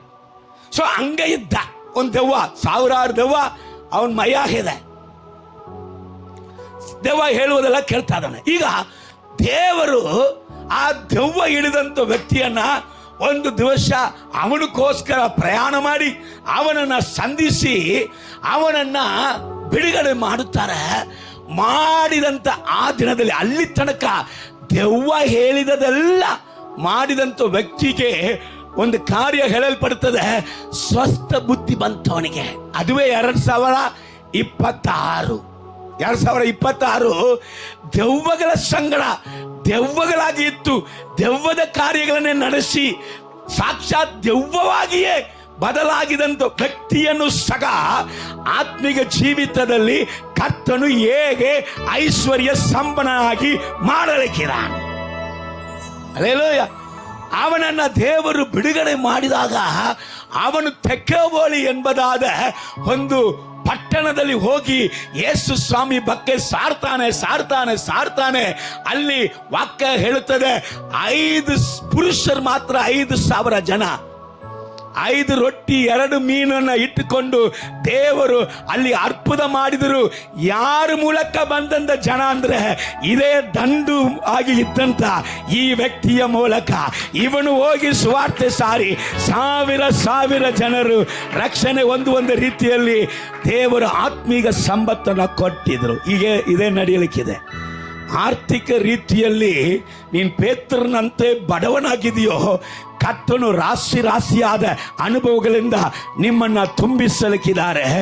ಎರಡನೇದಾಗಿ ಆತ್ಮೀಗ ಜೀವಿತದಲ್ಲಿ ಜೀರೋವಾಗಿ ಇರುವವರನ್ನ ಕರ್ತನು ಆತ್ಮೀಗ ಜೀವಿತದಲ್ಲಿ ಐಶ್ವರ್ಯ ಸಂಪನ್ನರಾಗಿ ದೇವರು ಬದಲಾಯಿಸಲಿಕ್ಕಿದ್ದಾರೆ. ಎರಡನೇದಾಗಿ ಬಡವರಿಗೆ ಮಾತ್ರ ದಾನ ಈ ವಾಗ್ದಾನ ಇಲ್ಲ, ಮಿಡಿಲ್ ಫ್ಯಾಮಿಲಿಗೂ ವಾಗ್ದಾನ. ಯಾವ ಫ್ಯಾಮಿಲಿ? Middle family. ಇಲ್ಲಿ ಬಡವರಿಲ್ಲ, ಇಲ್ಲಿ ಶ್ರೀಮಂತರು ಇಲ್ಲ. ದೊಡ್ಡ ಕಷ್ಟ. ಒಂದು ಈ ಕಡೆ ಇರಬೇಕು, ಇಲ್ಲದಿದ್ದರೆ ಆ ಕಡೆ ಇರಬೇಕು. ಈ ಮಧ್ಯದಲ್ಲಿ ಇದ್ರೆ ಬರೀ ಬಡ್ಜೆಟ್ಟೇ. ಪ್ರತಿಯೊಂದಕ್ಕೂ ಬಡ್ಜೆಟ್ ಹಾಕಬೇಕು, ಪ್ರತಿಯೊಂದಕ್ಕೂ ಲೆಕ್ಕ ಬರೀಲೇಬೇಕು. ಬಡ್ಜೆಟ್ ಇಲ್ಲದೆ ಜೀವನ ಮಾಡೋಕ್ಕೆ ಆಗೋದಿಲ್ಲ. ನೋಡಿ ಇದೆ, ಆದರೆ ಸಮೃದ್ಧಿಯಾಗಿಲ್ಲ. ನೀವು ನೋಡ್ಬೋದು, 5 ರೊಟ್ಟಿ 2 ಮೀನನ್ನ ಎಕ್ಸಾಂಪಲ್ ಆಗಿ ಇಟ್ಕೊಳ್ಳೋಣ. ಅಲ್ಲಿ ಆಗಾರ ಬೇಕಾಯಿತು, ಆಗಾರ ಇದೆ, ಆದರೆ ಬೇಕಾಗಿರುವವರು ಸಾವಿರಾರು ಮಂದಿಗೆ ಬೇಕು. ಆದರೆ ಆಗಾರ ಎಷ್ಟಿದೆ? ಬರೀ 5 ರೊಟ್ಟಿ 2 ಮೀನೇ ಇದೆ. The middle family. ಸಮೃದ್ಧಿ ಇಲ್ಲ. ಏನಾದರೂ ಆಸೆ ಪಟ್ಟನ್ನು ಕೂಡ ಅದನ್ನ ತಗೊಳ್ಳೋದಿಗೆ ಆಗೋದಿಲ್ಲ. ಅವರು ಹೇಳ್ತಾರೆ, ನಮ್ಮ ಜೀವಿತದಲ್ಲಿ ನಾವು ಆಸೆನೇ ಪಡಬಾರ್ದಪ್ಪ. ಯಾಕಂದ್ರೆ ನಾವು ಆಸೆ ಪಟ್ಟದ್ದು ಏನಾಗೋದಿಲ್ಲ, ಸಿಗುವುದಿಲ್ಲ. ಯಾಕಂದ್ರೆ ನಮ್ಮ ಜೀವನ ಇಲ್ಲೂ ಅಲ್ಲ ಅಲ್ಲೂ ಅಲ್ಲ. ಆದ್ರೆ ಯೇಸುಸ್ವಾಮಿ ಏನ್ ಮಾಡಿದ್ರು? ಆ 5 ರೊಟ್ಟಿಯನ್ನ 2 ಮೀನನ್ನ ಕೈಯಲ್ಲಿ ತಗೊಂಡು ಕರ್ತನು ಈಗ ಅದನ್ನ ಆಶೀರ್ವದಿಸಿ ಈಗ ದೇವರು ಮಾಡ್ತಾರೆ. ಅವರು ತೃಪ್ತರಾಗಿ ಮತ್ತೆ ಅವರಿಗೆ ಉಳಿದಿತ್ತು ಎಂಬುದಾಗಿ. ಹಲ್ಲೆಲೂಯ. ಕರಗಳ ತಟ್ಟಿ ದೇವರ ನಾಮಕ್ಕೆ ಮಹಿಮೆ ಪಡಿಸು. ಈ ಕಡೆನಿಲ್ಲ ಆ ಕಡೆನಿಲ್ಲ, ಮಿಡಿಲ್ ಫ್ಯಾಮಿಲಿ ಆಗಿದ್ದೀನಿ. ನನ್ನ ಜೀವಿತದಲ್ಲಿ ಒಂದು ಅದ್ಭುತಗಳಿಲ್ಲ. ಏನಾದರೂ ತಗೋಬೇಕಂದ್ರೂ ಆಗಲಿಲ್ಲ, ಏನಾದರೂ ಮಾಡಬೇಕಂದ್ರೂ ಆಗಲಿಲ್ಲ, ಸಾಲ ತಗೊಳ್ಳೋದಕ್ಕೂ ಮನಸ್ಸಿಲ್ಲ. ನಾನು ಮಧ್ಯದಲ್ಲಿ ಇದ್ದೀನಿ ಅಂತ ಹೇಳ್ತಾ ಇದೀಯಾ? ಸಮೃದ್ಧಿ ಇಲ್ಲದಂತ ನಿನ್ನ ಜೀವಿತದಲ್ಲಿ 2026 ನಿನ್ನ ಜೀವಿತವನ್ನ ಕರ್ತನು ಆಶೀರ್ವದಿಸುತ್ತಾನೆ. ಅದು ನಿನ್ನನ್ನು ತೃಪ್ತಿಪಡಿಸುವುದು ಮಾತ್ರ ಅಲ್ಲ, ಮಿಕ್ಕಿದು ಉಳಿಯುವಂತೆ ದೇವರ ಆಶೀರ್ವಾದ ಮಾಡುತ್ತೆ. ಹಲ್ಲೆಲೂಯಾ. ಸೊ ರೈಟ್, ಆತ್ಮೀಗ ಜೀವಿತದಲ್ಲಿ ಕೂಡ ಅರ್ಧಂಬರ್ಧ. ಆತ್ಮೀಗ ಜೀವಿತದಲ್ಲಿ ಅರ್ಧಂಬರ್ಧ ಸಮ್ಟೈಮ್ಸ್ ಚೆನ್ನಾಗಿ ಪ್ರೇಯರ್ ಮಾಡೋಕ್ಕಾಗುತ್ತೆ, ಸಮ್ಟೈಮ್ಸ್ ಪ್ರೇಯರ್ ಮಾಡೋಕ್ಕೆ ಆಗಲಿಲ್ಲ. ಸಮ್ಟೈಮ್ಸ್ ದೇವರ ವಾಕ್ಯಕ್ಕೆ ವಿಧೇಯನಾಗುತ್ತೇನೆ, ಸಮ್ಟೈಮ್ಸ್ ದೇವರ ವಾಕ್ಯಕ್ಕೆ ಏನು ಮಾಡೋಕ್ಕಾಗಲಿಲ್ಲ, ವಿಧೇಯನಾಗಲಿಕ್ಕೆ ಆಗಲಿಲ್ಲ. ಮನುಷ್ಯರ ಭಯ, ಲೋಕದ ಆಸೆ, ಬದುಕು ಬಾಳಿನ ಡಂಬ, ನಾನು ಈ ಕಡೆ ಆ ಕಡೆ ಎಷ್ಟು ಸತ್ತಿ ಬೀಳುವೇನು, ಎಷ್ಟು ಸತ್ತಿ ಎದ್ದೇಳುವೇನು, ನಾನು ಏನು ಮಾಡ್ತಾ ಇದ್ದೀನಿ, ಒಂದು ಕೊರತೆಯುಳ್ಳದಂಥ ಸಭೆಯಾಗಿದೆ. ನಾನು ಮೊದಲ ಸಭೆ ಹೇಳಿದ್ದೀನಲ್ಲ, ಮೊದಲ ಸಭೆ ಒಂದು ಬಡತನದ ಆತ್ಮಿಕ ಜೀವನ. ಅದಕ್ಕೆ ಒಂದು ಸಭೆಯನ್ನು ಹೋಲಿಸ್ಬೇಕಂದ್ರೆ ಅವರು ಶ್ರೀಮಂತರು, ಆದರೆ ಆತ್ಮಿಕ ಜೀವಿತದಲ್ಲಿ ಸೊನ್ನೆ ಅಂತ ಹೇಳಿದೆ. ಅದಕ್ಕೆ ರೋಮನ್ ಕ್ಯಾಥಲಿಕ್ ಚರ್ಚನ್ನು ಹೇಳ್ಬೋದು. ಈಗ ರೋಮನ್ ಕ್ಯಾಥಲಿಕ್ ಚರ್ಚನ್ನು ಕರ್ತನು ಏನು ಮಾಡಲಿಕ್ಕಿದ್ದಾನೆ, ಆತ್ಮೀಕ ಜೀವಿತದಲ್ಲಿ ಅವರನ್ನ ತುಂಬಿಸಲಿಕ್ಕೆ ಇದ್ದಾನೆ. ಹೆಂಗೆ ಹೇಳ್ತೀನಿ ಕೇಳಿ. ಈಗ ಪೋಪ್, ಹಳೆಯ ಪೋಪ್ ಹೋಗಿ ಹೊಸ ಪೋಪ್ ಬಂದಾರೆ. ಹೊಸ ಪೋಪ್ ಏನು ಅರಿಕೆ ಇಟ್ರು ಗೊತ್ತಾ? ಹೊಸ ಪೋಪ್ ಬಂದ ಕೂಡಲೇ ಏನು ಅರಿಕೆ ಇಟ್ರು, ಯೇಸು ಸ್ವಾಮಿಯನ್ನು ಮಾತ್ರ ನಮಸ್ಕಾರ ಮಾಡಬೇಕು, ಯೇಸು ಸ್ವಾಮಿ ಮಾತ್ರವೇ ನಮಸ್ಕಾರಕ್ಕೆ ಯೋಗ್ಯನು, ಉಳಿದವರೆಲ್ಲ ಪರಿಶುದ್ಧರು ಇರಲಿ, ಆದರೆ ಅವರನ್ನ ಮಧ್ಯಸ್ಥಕ್ಕೆ ಇಟ್ಟುಕೊಂಡು, ಅವರನ್ನ ದೇವರ ಸ್ಥಾನದಲ್ಲಿ ಇಟ್ಟುಕೊಂಡು, ಅವರ ಬಳಿಯಲ್ಲಿ ಬೇಡುವಂತ ಪ್ರಾರ್ಥನೆ ಮಾಡುವಂತ ಕಾರ್ಯ ಇರಬಾರದು. ಯೇಸುವೇ ದೇವರು. ಇಂಥ ವ್ಯಕ್ತಿಗಳನ್ನ ದೇವರು ಈಗ ಯಾಕೆ ಕರ್ಕೊಂಬರ್ತಾ ಇದ್ದಾರೆ, ಯಾಕೆ ತಗೊಂಬರ್ತಾ ಇದ್ದಾರೆ ಅಂದ್ರೆ, ಆತ್ಮೀಕದಲ್ಲಿ ಬರುಡಾಗಿ ಇದ್ದಂಥ ಸಭೆಗಳು ಸಹ ಈ 2026 ಅದು ತುಂಬಿ ಹರಿಯುತ್ತೆ. ಒಂದು ವೇಳೆ ಈ ಮಿಡಿಲ್ ಫ್ಯಾಮಿಲಿಗೆ ಒಂದು ಚರ್ಚ್ ಅನ್ನ ಹೋಲಿಸ್ಬೇಕಂದ್ರೆ ಮೇನ್ ಲೈನ್ ಚರ್ಚ್. ಇದಕ್ಕೆ ಭಕ್ತಿ ಗೊತ್ತು, ಇದಕ್ಕೆ ದೇವರ ಗೊತ್ತು, ಇದಕ್ಕೆ ವಾಕ್ಯ ಗೊತ್ತು, ಆದರೆ ಇದಕ್ಕೆ ಆತ್ಮಿಕ ಜೀವಿತ ಗೊತ್ತಿಲ್ಲ. ಇದಕ್ಕೇನು ಗೊತ್ತಿಲ್ಲ? ಆತ್ಮಿಕ ಅನುಭವ, ಆತ್ಮಿಕ ಆಗಾರ ಗೊತ್ತಿಲ್ಲ. ಇದು ಮೇನ್ ಲೈನ್ ಚರ್ಚ್. ಸೊ ಕರ್ತನು ಇದನ್ನ ಏನ್ ಮಾಡಲಿಕ್ಕಿದ್ದಾನೆ ಎಂಬುದಾಗಿ ನೋಡುವಾಗ ನಾವು ಹೇಳಿದ್ದೇವೆ, ಸ್ವಲ್ಪ ಇದೆ, ಭಕ್ತಿ ಇದೆ, ಊಟ ಇದೆ, ಆದರೆ ಏನಿಲ್ಲ, ಸಮೃದ್ಧಿ ಇಲ್ಲ. ಇಂಥ ಮೇನ್ ಲೈನ್ ಚರ್ಚಸ್ಗಳನ್ನು ಕೂಡ, ಇಂಥ ಅರ್ಧಮರ್ಧ ಇರುವಂಥ ಭಕ್ತರುಗಳನ್ನು ಕೂಡ ಯಾವ ರೀತಿಯಾಗಿ ಅವನನ್ನು ತುಂಬಿಸಲಿಕ್ಕಿದ್ದಾನೆ. ಎಕ್ಸಾಂಪಲ್ ಆಗಿ ಪೌಲ್ ಅಪೊಸ್ತಲನು ಸೌಲಾಗಿ ಇದ್ದಾಗ ಅವರು ದೊಡ್ಡ ಬೈಬಲ್ ಸ್ಕಾಲರ್ ಆಗಿದ್ದರು. ಅವ್ರು ಯಾರಾಗಿದ್ದರು? Bible scholar. ಬೈಬಲ್ ಕಾಲೇಜನ್ನ ಮುಗಿಸಿದವರು. ಅವರಿಗೆ ದೇವರನ್ನ ಗೊತ್ತು, ದೇವ ಭಕ್ತಿ ಗೊತ್ತು, ದೇವರ ವೈರಾಗ್ಯ ಗೊತ್ತು, ವಾಕ್ಯ ಗೊತ್ತು, ಆದ್ರೆ ಅವರ ಹತ್ರ ಏನಿಲ್ಲ, ಆತ್ಮೀಕ ಜೀವಿತ ಇಲ್ಲದೆ ಕರ್ತನಿಗೆ ದ್ರೋಹಿಯಾಗಿನೇ ಜೀವಿಸ್ತಾ ಇದ್ದರು. ಈಗ ಕರ್ತನು ಅದೇ ಸೌಲನನ್ನ ಪೌಲಾಗಿ ಮಾಡಿದಾಗ ಎಲ್ಲಾ ಆತ್ಮೀಕರಕ್ಕಿಂತ ಪೌಲ ಅಪೊಸ್ತಲನನ್ನ ಆತ್ಮೀಕ ಸಕಲ ಐಶ್ವರ್ಯದಲ್ಲಿಯೂ ದೇವರು ತುಂಬಿಸಿದ. ಹಾಗೆಯೇ 2026 ಎಲ್ಲ ಮೇನ್ ಲೈನ್ ಚರ್ಚಸ್ ಅರದ ಮರದ ಇರುವಂತ ಆತ್ಮಿಕರೆಲ್ಲ ಸಮೃದ್ಧಿ ಆತ್ಮನ ಕಾರ್ಯದಲ್ಲಿ ಒಂದು ಅಭಿಷೇಕವನ್ನ ಹೊಂದಿಕೊಳ್ಳುವಂತ ಕಾರ್ಯಗಳು ನಡೆಯಲಿಕ್ಕಿದೆ. ಮೂರನೇದಾಗಿ ಏನಪ್ಪ, ಬಡವರಿಗೆ ಮಾತ್ರನಾ ಸಮೃದ್ಧಿ ಆಶೀರ್ವಾದ ವರ್ಷ? ಇವರು ಮಿಡಿಲ್ ಫ್ಯಾಮಿಲಿಗೆ ಮಾತ್ರನಾ ಆಶೀರ್ವಾದ ವರ್ಷ? ಈಗ ಶ್ರೀಮಂತರಿಗೆ ಇಲ್ಲವಾ? ಶ್ರೀಮಂತರಿಗಿದೆ, ಅಲ್ಲೇಲೂಯ, ಶ್ರೀಮಂತರಿಗೆ ಇದೆ. ಶ್ರೀಮಂತರಿಗೂ ಕೂಡ 2026 ಹೇಗೆ ಆಶೀರ್ವಾದ ಅಂತ ಕೇಳಿದ್ರು. ನಾನು ನಿಮಗೆ ಹೇಳಿದೆ, ಶ್ರೀಮಂತರನ್ನ ಹೋಗಿ ಕೇಳ್ರಿ, ಎಲ್ಲ ಐತಿ, ಆದರೆ ನಿಮಗೆ ತೃಪ್ತಿ ಇದೆಯಾ, ಸಂತೋಷ ಇದೆಯಾ ಅಂತ ಕೇಳಿದ್ರೆ ಅವ್ರು ಏನು ಹೇಳ್ತಾರೆ ಕೇಳ್ಕೊಂಬರ್ರಿ ಅಂತ ಹೇಳಿದೆ. ಹೌದಾ? ಈಗ ಖಾನಾವೂರ್ ಮದುವೆಯನ್ನು ಒಂದು ಎಕ್ಸಾಂಪಲ್ ಆಗಿ ತೆಗೆದುಕೊಳ್ಳೋಣ. ಖಾನಾವೂರ್ ಮದುವೆ ಅಂದ್ರೆ ಲೇಸ್ ಮೇಸ್ ಮಾಡ್ತಾರೋ? ಮದುವೆ ಅಂದ್ರೆ ಹೆಂಗ್ ಮಾಡ್ತಾರೆ? ಇಲ್ಲದೆ ಇರುವವರು ಕೂಡ ಚೆನ್ನಾಗಿ ಜೋರಾಗಿ ಮಾಡುವವರು. ಅದು ಖಾನಾವೂರಲ್ಲಿ ಯೇಸುವನ್ನ, ಶಿಷ್ಯರನ್ನ, ದೊಡ್ಡ ಅಧಿಕಾರಿಗಳನ್ನ, ಯಹೂದಿಯರನ್ನ ಕರೆಸಿ ಮದುವೆ ಮಾಡುವುದಾದ್ರೆ ಎಷ್ಟು ಶ್ರೀಮಂತನು, ಎಷ್ಟು ಗ್ರ್ಯಾಂಡ್ ಆಗಿ ಮಾಡ್ಬೇಕು ನೋಡ್ರಿ. ಅವರ ಪ್ಲಾನ್ ಎಲ್ಲ ಚೆನ್ನಾಗಿ ಗ್ರ್ಯಾಂಡ್ ಆಗಿ ಮದುವೆ ಆಗ್ಬೇಕಂತ ಇತ್ತು. ಆದರೆ ಅವರ ಪ್ರಯತ್ನಗಳು ಸರಿ, ಅವರ ಪ್ಲಾನ್ಸು ಸರಿ, ದಿಢೀರಂತ ಫೈಲ್ ಆಯಿತು. ಅಲ್ಲಿ ಏನು ಗಾಳಿ ಆಯಿತು? ದ್ರಾಕ್ಷಾರಸ ಗಾಳಿ ಆಯಿತು, ಕೊರತೆ ಬಂದ್ಬಿಟ್ಟಿತ್ತು. ಇಷ್ಟು ಹಣ ಕಳಿಸಿದ್ರೆ ನಾನು ತೃಪ್ತಿಯಾಗಿರ್ತೀನಿ ಅಂತ ಅವರು ನಂಬಿದ್ರು.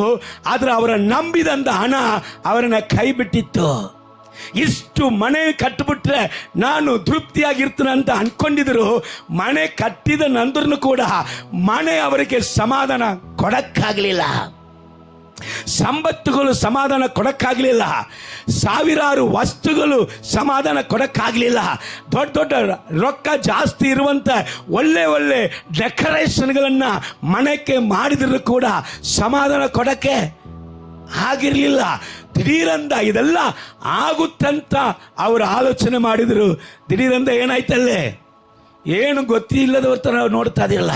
ಕಾರಣ ಅವ್ರ ಮದುವೆಯಲ್ಲಿ ಏನಾಯ್ತೆ, ಕೊರತೆ ಬಂತ, ಭಯ ಬಂತ, ಅವಮಾನ ಆಗ್ಬಿಡ್ತದಂದ ಭಯ ಬಂತ, ಎಲ್ಲ ಬಂತು. Hallelujah, praise the Lord. ಆದರೆ ಕರ್ತನಾದ ಯೇಸು ಕ್ರಿಸ್ತನು ಅದೇ ಸಮೃದ್ಧಿ ಉಳ್ಳದಂತ ವ್ಯಕ್ತಿಗಳ ಜೀವಿತದಲ್ಲಿ, ಕೊರತೆ ಉಳ್ಳದಂತ ವ್ಯಕ್ತಿಗಳ ಜೀವಿತದಲ್ಲಿ ಅವರಿಗೆ ಗೊತ್ತಿಲ್ಲದೆ ಎಂತ ಮಟ್ಟಿಗೆ ಅವರಿಗೆ ಸ್ಥಾನವನ್ನು ಹೆಚ್ಚಿಸಿದ್ರಂದ್ರೆ ಅದನ್ನ ಕುಡಿದವರೆಲ್ಲ ಹೇಳಿದ್ರು, ಯಾವನ ಮದುವೆಯಲ್ಲಿ ಕೂಡ ಇಂಥ ಟೇಸ್ಟ್, ಇಂಥ ರುಚಿ ಉಳ್ಳದಂತ ರಸವನ್ನ ಕೊಟ್ಟೇ ಇಲ್ಲ. ಹಲ್ಲೆಲೂಯಾ. ಮಾನ ಹೋಗ್ಬಿಡ್ತದೋ, ಮರ್ಯಾದೆ ಹೋಗ್ಬಿಡ್ತದೋ, ಭಯವು ದಿಗ್ಭ್ರಮೆಯು ಏನ್ ಮಾಡಬೇಕು, ಅವರ ರೊಕ್ಕದಿಂದ ಅವತ್ತು ದ್ರಾಕ್ಷರಸ ಮಾಡುವುದಕ್ಕೆ ಆಗುವುದಿಲ್ಲ. ಅವರ ಬಂಗಾರದಿಂದ ಅವತ್ತು ದ್ರಾಕ್ಷರಸ ಮಾಡುವುದಕ್ಕೆ ಆಗುವುದಿಲ್ಲ. ಅವತ್ತು ಕರ್ತನೆ ಆ ಬರಿದಾನದಲ್ಲಿ, ಐಶ್ವರ್ಯನೇ ಆದರೆ ಬರಿದಾನ. ಈಗ ಐಶ್ವರ್ಯನ ಮನೆಗಳಲ್ಲಿ ಅವನ ಬರಿದಾನವಾಗಿ ಇರುವಂತ ಅವನ ಸಕಲ ಅಗತ್ಯಗಳಲ್ಲಿಯೂ ಕರ್ತನು ಹೇಳುತ್ತಾನೆ, ನಾನು ನಿನ್ನ ಮೇಲೆ ಕಟಾಕ್ಷವಿಟ್ಟು ನಿನ್ನನ್ನು ಅಭಿವೃದ್ಧಿ ಮಾಡಿ ನಿನ್ನನ್ನು ಹೆಚ್ಚಿಸುವೆ. ಆತ್ಮೀಯ ವಿಷಯದಲ್ಲಿ ಏನೋ ಐಶ್ವರ್ಯ ಉಳ್ಳದಂತ ಒಂದು ಸಭೆ ವ್ಯಕ್ತಿಗಳಂತ ತಿಳ್ಕೊಳ್ರಿ. ಅಲ್ಲಿ ಅಭಿಷೇಕಕ್ಕೆ ಕಡಿಮೆ ಇಲ್ಲ, ಅಲ್ಲಿ ವಾಕ್ಯಕ್ಕೆ ಕಡಿಮೆ ಇಲ್ಲ, ಅಲ್ಲಿ ದರ್ಶನಗಳಿಗೆ ಕಡಿಮೆ ಇಲ್ಲ. ಇವರಿಗೆ ಯಾರನ್ನ ಎಕ್ಸಾಂಪಲ್ ಆಗಿ ಹೇಳುವುದು? ಶಿಷ್ಯರುಗಳನ್ನ ಎಕ್ಸಾಂಪಲ್ ಆಗಿ ಹೇಳೋಣ. ಶಿಷ್ಯರುಗಳಿಗೆ ಏನಾದರೂ ಅರ್ಪುದಕ್ಕೆ ಕಡಿಮೆ ಇತ್ತಾ? ಶಿಷ್ಯರುಗಳಿಗೆ ಅರ್ಪುದಕ್ಕೆ ಕಡಿಮೆ ಇತ್ತಾ? ಯೇಸು ಸ್ವಾಮಿ ಮಾಡುವಂತ ಅರ್ಪುತಗಳನ್ನ ಬರೆದ್ರೆ ಈ ಜಗತ್ತು ಹಿಡಿಯೋದಿಲ್ಲ ಅಂತೆ. ಅಷ್ಟು ಅರ್ಪುತವನ್ನ ಅವರು ಕಣ್ಣಾರ ಕಂಡ್ರು. ಯೇಸು ಸ್ವಾಮಿ ವಾಕ್ಯದ ಗೂಢಾರ್ಥಗಳನ್ನ ಹೇಗೆ ಬಿಡಿಸ್ತಾರಂದ್ರೆ, ಲೋಕದಲ್ಲಿ ಇರುವಂತ ಮಂದಿಗಳಿಗೆಲ್ಲ ಸಾಮ್ಯ ರೂಪದಲ್ಲಿ ಹೇಳ್ತಾರೆ. ಇವ್ರಕ್ಕಂತೂ ವಾಕ್ಯಗಳನ್ನ ಬಿಡಿಸಿ ಬಿಡಿಸಿ ಬಿಡಿಸಿ ಹೇಳ್ತಾರೆ. ಇವರ ಕೈಯಿಂದ ಅದ್ಭುತಗಳು ನಡೀತಾ ಇದೆ, ಇವರು ಅಭಿಷೇಕ ಹೊಂದಿಕೊಂಡಿದ್ದಾರೆ, ಇವರಿಂದ ದೆವ್ವಗಳು ಹೊಡ್ತಾ ಇದೆ, ಇವರಿಂದ ವ್ಯಾಧಿಗಳು ಹೊಡ್ತಾ ಇದೆ. ಆದರೆ ಸಂದರ್ಭವು ಬಂದಾಗ ಇದೇ ಅಪ್ಪೋಸ್ತಲರು, ದೇವರು ಇವರಿಗೆ ಅಪ್ಪೋಸ್ತಲರಂತನೂ ಹೆಸರಿಟ್ರು. ಆದ್ರೆ ಇವರು ಏನ್ ಹೇಳ್ತಾ ಇದಾರೆ, ಯೇಸು ಸ್ವಾಮಿ ಶಿಲುಬೆಗೆ ಹೋಗಿದ ನಂತರ ಇವರಲ್ಲಿ ಭಯ, ಇವರಲ್ಲಿ ಅಪನಂಬಿಕೆ. ಇವರು ಹೇಳ್ತಾ ಇದಾರೆ ಅಭಿಷೇಕ ಮರ್ತೋಯ್ತು, ದೇವರ ವಾಕ್ಯ ವಿವರಣೆಗಳು, ವಾಕ್ಯದ ಆಳವಾದ ಕಾರ್ಯಗಳು, ವಿಷನ್ಸ್ ಎಲ್ಲ ಮರ್ತೋಯ್ತು. ಹೋಗಪ್ಪ, ಬರ್ತೀರಾ? ಹೊಟ್ಟೆ ಪಾಡಕ್ಕೋಸ್ಕರ ನಾನು ಮೀನು ಹಿಡಿಯಕ್ಕೆ ಹೋಗ್ತೀನಿ, ನೀವು ಬರ್ತೀರಾ ಅಂತ ಕೇಳ್ತಾರ. ಆದರೆ ಪೇತ್ರನನ್ನ ಬಿಟ್ರೆ ವ್ಯಾಧಿಯಸ್ಥರು ಓಡ್ತಾರೆ, ವ್ಯಾಧಿಯಸ್ಥರಿಗೆ ಸ್ವಸ್ಥ. ಪೇತ್ರನ ಬಿಟ್ರೆ ದೆವ್ವಗಳು ಓಡುತ್ತದೆ. ಪೇತ್ರನ ಬಿಟ್ರೆ ಫುಲ್ ಅಭಿಷೇಕದಲ್ಲಿ ಸ್ಲೈಡಿಂಗ್ ಸ್ಪಿರಿಟ್ ನಿಂತುಕೊಳ್ಳಕ್ಕೆ ಆಗೋದಿಲ್ಲ, ಗಲಗಲ ಗಲಗಲ ಗಲಗಲ ಅಂತ ಮಾತಾಡಕ್ಕೂ ಗೊತ್ತು.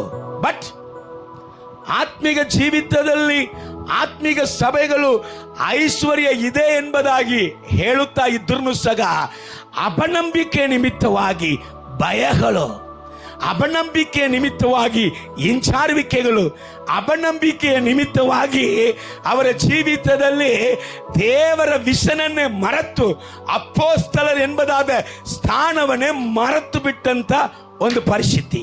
ಆದರೆ ಈ ಪರಿಸ್ಥಿತಿಯಲ್ಲಿ 2026ನೇ ವಾಗ್ದಾನ ಅವರ ಕಾಲದಲ್ಲಿ ಹೇಗೆ ನಡೆದಿತ್ತಂದ್ರೆ, ಇಂಥ ಒಂದು ಡ್ರೈ ಸಮಯದಲ್ಲಿ ಮತ್ತು ಅವನೇನ್ ಮಾಡಕ್ಕೆ ಹೋಗುತ್ತಾನೆ, ಮೀನು ಹಿಡಿಯಕ್ಕೆ ಹೋಗುತ್ತಾನೆ, ಮೀನು ಸಿಕ್ಕಿತ ಅಂದ್ರೆ ಮೀನು ಒಂದು ಕೂಡ ಸಿಗಲಿಲ್ಲ. ಅಪ್ಪ ಹೇಳ್ತಾ ಇದ್ದಾರೆ, ಮಕ್ಕಳಾರಿ ಊಟಕ್ಕೆ ಏನಾದ್ರೂ ನಿಮ್ಮಲ್ಲಿ ಉಂಟಾ? ಒಂದಿಲ್ಲ. ಆದರೆ ಆತನ ಪುನರುತ್ಥಾನದ ಮಹಿಮೆಯಿಂದ ಅವರನ್ನ ಬಲಪಡಿಸಿ ಅವರನ್ನ ಆ ಆತ್ಮೀಗ ಐಶ್ವರ್ಯದಿಂದ ಪರಿಶುದ್ಧ ಆತ್ಮನಿಂದ ತುಂಬಿಸಿದಾಗ ಅವರ ಜೀವಿತಗಳು ಹೇಗೆ ಬದಲಾಯಿತು. ಅಪೊಸ್ತಲ ಕೃತ್ಯಗಳು 5ನೇ ಅಧ್ಯಾಯ 11ನೇ ವಾಕ್ಯದಿಂದ 15ನೇ ವಾಕ್ಯ ತನಕ ಸ್ವಲ್ಪ ಗಮನಿಸೋಣ. ಸರ್ವ ಸಭೆಗೂ ಈ ಸಂಗತಿಗಳನ್ನು ಕೇಳಿದವರೆಲ್ಲರಿಗೂ ಮಹಾಭಯ ಹಿಡಿಯಿತು. ಇದಲ್ಲದೆ ಅಪೊಸ್ತಲರ ಕೈಯಿಂದ ಅನೇಕ ಸೂಚಕ ಕಾರ್ಯಗಳು. ಇಲ್ಲಿ ಗಮನಿಸಿರಿ. ಭಯಪಡ್ತಾ ಇದ್ದಂತ ವ್ಯಕ್ತಿಗಳು ಈಗ ದೇವರು ತನ್ನ ಆತ್ಮ ಅಭಿಷೇಕದಿಂದ ತುಂಬಿದಾಗ ಇವರು ಜನರಿಗೆ ಭಯಪಟ್ಟರು ಮೊದಲು, ಈಗ ಇವರನ್ನ ಕಂಡು ಜನರು ಭಯಪಡ್ತಾ ಇದ್ದಾರೆ. ಹಲ್ಲೆಲೂಯಾ. ಜಗತ್ತನ್ನ ಅಲ್ಲೋಲ ಕೊಲ್ಲೋಲ ಮಾಡುವವರು ಇಲ್ಲಿಯೂ ಬಂದ್ಬಿಟ್ಟಲ್ಲ, ಎದುರಿಸಿದವನು ಈಗ ಹೆದರುವಂತ ಒಂದು ಕಾರ್ಯಗಳು ಅಲ್ಲಿ ನಡೆಯುತ್ತಾ ಇದೆ. ಗಮನಿಸಿ, ಮುಂದೆ ಹೋಗುದಮ್ಮ. ಅನೇಕ ಸೂಚಕ ಕಾರ್ಯಗಳು, ಅದ್ಭುತ ಕಾರ್ಯಗಳು ಜನರಲ್ಲಿ ನಡೀತಾ ಇದ್ದವು. ಮತ್ತು ಎಲ್ಲರೂ ಒಗ್ಗಟ್ಟಾಗಿ ಸೊಲೊಮೋನನ ಮಂಟಪದಲ್ಲಿ ಇರುತ್ತಿದ್ದರು. ಎಲ್ಲರೂ ಒಗ್ಗಟ್ಟಾಗಿ ಇರ್ತಿದ್ರು. ಅವರ ಜೊತೆಯಲ್ಲಿರುವುದಕ್ಕೆ ಮಿಕ್ಕಾದವರೊಳಗೆ ಒಬ್ಬರಿಗೂ ಧೈರ್ಯವಿರಲಿಲ್ಲ. ಅವರ ಸಂಗಡ ಇರುವುದಕ್ಕೆ ಜನರಿಗೆ ಭಯ ಉಂಟಾಯಿತು. ಆದರೂ ಜನರು ಅವರನ್ನು ಬಹಳವಾಗಿ ಕೊಂಡಾಡುತ್ತಿದ್ದರು. ಆದರೆ ಜನರು ಅವರನ್ನ ಆತ್ಮಿಕ ಐಶ್ವರ್ಯ ಸಮೃದ್ಧಿ ಅವರ ಮೇಲೆ ಬಂದ ಕೂಡಲೇ ಜನರು ಅವರನ್ನ ಬಹಳವಾಗಿ ಕೊಂಡಾಡಿದ್ರು. ಮತ್ತು ಇನ್ನು ಎಷ್ಟೋ ಮಂದಿ ಗಂಡಸರು ಹೆಂಗಸರು ಕರ್ತನಲ್ಲಿ ನಂಬಿಕೆ ಇಡುವವರಾಗಿ ಅವರ ಮಂಡಳಿಯಲ್ಲಿ ಸೇರಿಕೊಳ್ಳುತ್ತಾ ಇದ್ರು. ಹೀಗಿರುವುದರಿಂದ ಜನರು ರೋಗಿಗಳನ್ನು ದೋಲಿಗಳ ಮೇಲೆಯೂ ಹಾಸಿಗೆಗಳ ಮೇಲೆಯೂ ಇಟ್ಟು ಪೇತ್ರನು ಬರುವಾಗ ಅವನ ನೆರಳು ಇರುವಲ್ಲಿ ಯಾವನ ಮೇಲಾದರೂ ಬೀಳಲಿ ಎಂದು ಇವರ ನೆರಳು ಬೀಳಲಿ ಎಂದು ಅವರನ್ನು ಬೀದಿಗೆ ತೆಗೆದುಕೊಂಡು ಬರುತ್ತಿದ್ದರು. ವ್ಯಾಧಿಯಸ್ಥರನ್ನ ಬೀದಿಗೆ ತೆಗೆದುಕೊಂಡು ಬಂದರು. ದೇವರು ಆತ್ಮೀಗ ಐಶ್ವರ್ಯ ಸಂಪತ್ತನ್ನ 2026ರಲ್ಲಿ ಆತ್ಮೀಗ ಸಭೆಗಳಿಗೆ ಸುರಿಸುವಾಗ ಇಂಥ ಅದ್ಭುತ ಸೂಚಕ ಕಾರ್ಯಗಳು, ಸಮೃದ್ಧಿಯಾದ ಕಾರ್ಯಗಳು ನಡೆಯಲಿಕ್ಕಿದೆ. ಭಯಪಟ್ಟವರು, ಹೆದರಿದವರು, ಅಪೊಸ್ತಲನೆಂಬುದಾಗಿ ಮರೆತವರು ಆತ್ಮೀಗ ಸಭೆಯೇ ಆದರೂ ಬರಿದಾನ, ಬರಡು, ಇಂಚಾರುವಿಕೆ, ಭಯ ಇದ್ದಂತ ಸಭೆಗಳಲ್ಲಿ ಕರ್ತನು ಈಗ ಏನ್ ಮಾಡ್ತಾನೆ, 2026ರಲ್ಲಿ ತನ್ನ ಆತ್ಮೀಗ ಸಂಪತ್ತನ್ನ ದೇವರು ಸುರಿಸುವಾಗ ಅವರು ಭಯಪಡುವರಾಗಲ್ಲ, ಎದುರಿಸುವವರಾಗಿ ಕರ್ತನು ಅವರನ್ನ ಬದಲಾಯಿಸಿದ. ಅವರ ನೆರಳುಗಳಿಂದಲೂ ಅದ್ಭುತ ನಡೀತಾ ಇದೆ. ಅದು ಮಾತ್ರ ಅಲ್ಲ, ಅಪೊಸ್ತಲ ಕೃತ್ಯಗಳು 12ನೇ ಅಧ್ಯಾಯ ನೀವು ಓದಿ ನೋಡಿದ್ರೆ ಇದೇ ಅಪೊಸ್ತಲರನ್ನ, ಆತ್ಮಿಕ ಐಶ್ವರ್ಯ ಹೊಂದಿದಂತ ಅಪೊಸ್ತಲರನ್ನ ಒಂದು ಅರಸನು, ಹೇರೋದ ಅರಸನು ಕೊಲೆ ಮಾಡಬೇಕಂತ ಎಲ್ಲವನ್ನು ಕೂಡ ಅವನೇ ನಿರ್ಣಯ ಮಾಡ್ತಾನೆ. ಈ ಟೈಮಲ್ಲಿ, ಈ ದಿನದಲ್ಲಿ ಇಂಥ ಪೇತ್ರರನ್ನ, ಇಂಥ ಅಪೊಸ್ತಲಗಳನ್ನ ಖಲಾಸ್ ಮಾಡಬೇಕಂತ ಟೈಮ್ ಮಾಡ್ತಾ ಇದ್ದಾನೆ. ಬಟ್ ಮಾಡಕ್ಕಾಗ್ಲಿಲ್ಲ. ಬದಲಾಗಿ ಏನಾಯಿತು, ದೇವದೂತನು ಅಪೊಸ್ತಲರನ್ನ ಕೊಲೆ ಮಾಡಬೇಕೆಂಬುದಾಗಿ ಯೋಚನೆ ಮಾಡಿದಂತ ಹೇರೋದ ಅರಸನನ್ನ ದೇವದೂತನು ಬಂದು ಬಡದ.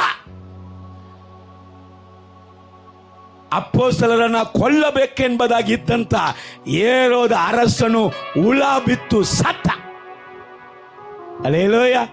2026 ನಿನ್ನನ್ನು ಎದುರಿಸಿದವರನ್ನ ನೀನು ಎದುರಿಸುವಂತ ಅಭಿಷೇಕವನ್ನ ದೇವರು ಕೊಡುವುದು ಮಾತ್ರ ಅಲ್ಲ, ನಿನ್ನನ್ನು ಕೊಲೆ ಮಾಡಬೇಕು, ನಿನ್ನ ವಿಷನನ್ನು ಅಳಿಸಬೇಕು ಎಂಬುದಾಗಿ ಇದ್ದವನನ್ನ ದೇವರು ಮೊಯ್ ತೀರಿಸಿ ನಿನಗೆ ವಿರುದ್ಧವಾಗಿ ಎಂತ ದೊಡ್ಡ ರಾಜನ ಅರಸನು ಎದ್ದು ಬಂದನು ಅವನನ್ನ ತನ್ನ ದೇವದೂತರನ್ನ ಇಟ್ಟುಕೊಂಡು ಬಡಿಯುವಂತ ದೇವರಾಗಿದ್ದ. ಹಲ್ಲೆಲೂಯಾ. ನೀನು ನಾನು ಕತ್ತಿಯನ್ನು ತೆಗೆದುಕೊಂಡು ಹೋಗಂಗಿಲ್ಲ. ಅಲ್ಲಿ ಪರಲೋಕದಿಂದ ಶಬ್ದ ಬರ್ತದೆ.